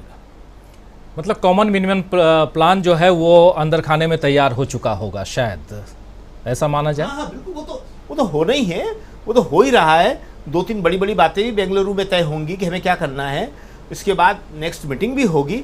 ये सब चीज़ें देखिए, जितना लंबा प्रोसेस चलेगा उतना लंबा माहौल बनेगा। देखिए इसमें क्या हुआ, पटना के बाद बेंगलुरु में कांग्रेस ने और विपक्ष ने ये बताने की कोशिश की है कि हाँ, हम भी मोदी जी की तरह हेडलाइन मैनेजमेंट कर सकते हैं, हम भी देश का ध्यान अपनी ओर खींच सकते हैं। एक तो ये हुआ कि वहाँ 18 पार्टियाँ आई थी, यहाँ इन्होंने कहा 25 पार्टियाँ आ रही हैं। 7 और दलों को निमंत्रण दिया जो उन्होंने स्वीकार कर लिया। एक माहौल बन गया कि 25 पार्टियाँ आ रही हैं। कल अगली मीटिंग में 27 आएंगी, 30 आएंगी, जो भी हैं। और दूसरी बात, सोनिया गांधी का वहाँ जाना और सारे विपक्षी नेताओं को डिनर पे बुलाना, ये एक बहुत बड़ी घटना है। 2004 से पहले भी सोनिया गांधी ने ऐसे ही किया था। 2004 से पहले कोई मानता था कि वाजपेयी जी को हराया जा सकता है? शाइनिंग इंडिया, और वाजपेयी खुद बहुत बड़े नेता थे, उनका एक बड़ा ओरा था। उस चुनाव से पहले भी सोनिया गांधी ने डिनर पार्टी की थी। जी हाँ, इसी तरह उन्होंने डिनर पार्टी की थी, विपक्षी नेताओं से मिली थी, बात करी थी, और आज फिर सोनिया गांधी वहाँ जा रही हैं। और आप देखेंगे कि इससे जो है पूरे देश में एक मैसेज जाएगा। आज सबसे बड़ी ज़रूरत है मैसेजिंग की, तो मैसेज जाएगा कि हाँ, विपक्ष एक हो रहा है, और ये एक विपक्ष होके, एकजुट विपक्ष जो है, ये हमारी आवाज़ को उठा सकता है, और हमारी जो समस्याएं हैं, बेरोजगारी की है, महंगाई की है, और स्वास्थ्य की, शिक्षा की, जो सब प्राइवेट क्षेत्र में चले गए, बहुत बड़ा संकट है प्राइवेट क्षेत्र का। आज किसी भी आप गरीब से बात करो, वो कहता है मेरे पिताजी जो हैं फलाना हॉस्पिटल में भर्ती हैं, मतलब 50,000, 1 लाख, 2 लाख। इससे पहले हमने कभी नहीं सुना था। बड़े बड़े लोग, मध्यम वर्ग के लोग, उच्च मध्यम वर्ग के लोग सरकारी अस्पतालों में जाते थे, वहाँ भर्ती होते थे और ठीक होकर आते थे। जी। आज किसी भी आदमी से, किसी गरीब से पूछ लो, वो प्राइवेट अस्पताल में जाने को मजबूर है, मजबूर कर दिया उसको। सरकारी क्षेत्र की स्वास्थ्य सेवाएं ख़त्म कर दी गई हैं पूरी तरह, और इसी तरह शिक्षा भी। कहीं स्कूलों में सरकारी स्कूल नहीं बचे हैं।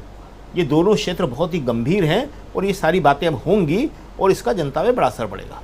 जी, आने वाले समय में हम इस पर इसके तमाम पहलुओं को, खासकर चुनाव से रिलेटेड अलग अलग राज्यों के क्या अंक गणित हैं, चुनावी गणित क्या हैं, वो भी समझेंगे। और कितने दल इस विपक्षी एकता में एक साथ आते हैं, एकजुट होते हैं, ये तो 17-18 तारीख को पता चल ही जाएगा। सोनिया गांधी 17 तारीख की रात को डिनर पार्टी कर रही हैं और उस डिनर पार्टी से क्या कुछ निकल के आता है 18 तारीख को शायद प्रेस कॉन्फ्रेंस में पता चले। लेकिन उससे पहले प्रधानमंत्री नरेंद्र मोदी अभी फ्रांस में हैं। फ्रांस के बाद वो यूएई जाने वाले हैं, यानी संयुक्त अरब अमीरात जाने वाले हैं, जहाँ की राजधानी अबू धाबी आप जानते हैं। और वहाँ भी अलग डिप्लोमेसी नज़र आएगी, अलग पॉलिटिक्स हम देखेंगे वहाँ से। जैसे अमेरिका के बाद प्रधानमंत्री नरेंद्र मोदी इजिप्ट गए थे, एक लंबे अंतराल के बाद कोई भारत का प्रधानमंत्री इजिप्ट गया था। तो प्रधानमंत्री अभी विदेश जा रहे हैं और लोग पूछते हैं कि आखिर विदेश जाकर के पाते क्या हैं। अभी हमारे साथी राहुल लाल जी कह रहे थे कुछ ऐसा ही कुछ अपनी बात रख रहे थे, लेकिन सबसे बड़ी बात है कि वहाँ जाकर कम से कम इंडियन डायस्पोरा को संबोधित करके वोट बैंक को सुरक्षित रखने की कोशिश तो जरूर करते हैं प्रधानमंत्री नरेंद्र मोदी। और वो इसीलिए शायद अब उनका विदेश जाना जो है आप देखेंगे आने वाले समय में वो भी बढ़ेगा, क्योंकि एक लंबी फहरिस्त है, एक सूची अगर देखें तो बहुत ज़्यादा लोग हैं विदेशों में और वो कहीं ना कहीं प्रभाव रखते हैं, प्रभावशाली हैं भारत में। तो इसलिए भी खैर, तो ये तमाम बातें इन पर हम चर्चा आगे भी करेंगे। बहुत शुक्रिया अदा करना चाहता हूँ मीनू जी आपका, बहुत बहुत धन्यवाद। प्रशांत टंडन जी बहुत धन्यवाद। प्रोफेसर अखिल स्वामी जी हमारे साथ थे जुड़े हुए, उनको भी, और बहुत धन्यवाद प्रमोद अग्रवाल जी, बहुत बहुत धन्यवाद अमलेंदु उपाध्याय जी, और साथ में इधर दो हमारे साथी राहुल लाल जी और शकील अख्तर जी, आप सबको बहुत बहुत धन्यवाद, बहुत शुक्रिया इस कार्यक्रम में हिस्सा लेने के लिए। और आप तमाम साथी जो हमारे साथ बने हुए हैं, जुड़े हुए हैं, आप सबको भी बहुत शुक्रिया, बहुत धन्यवाद जो लगातार बने रहे और कमेंट बॉक्स के ज़रिए इस कार्यक्रम का हिस्सा बनते हैं।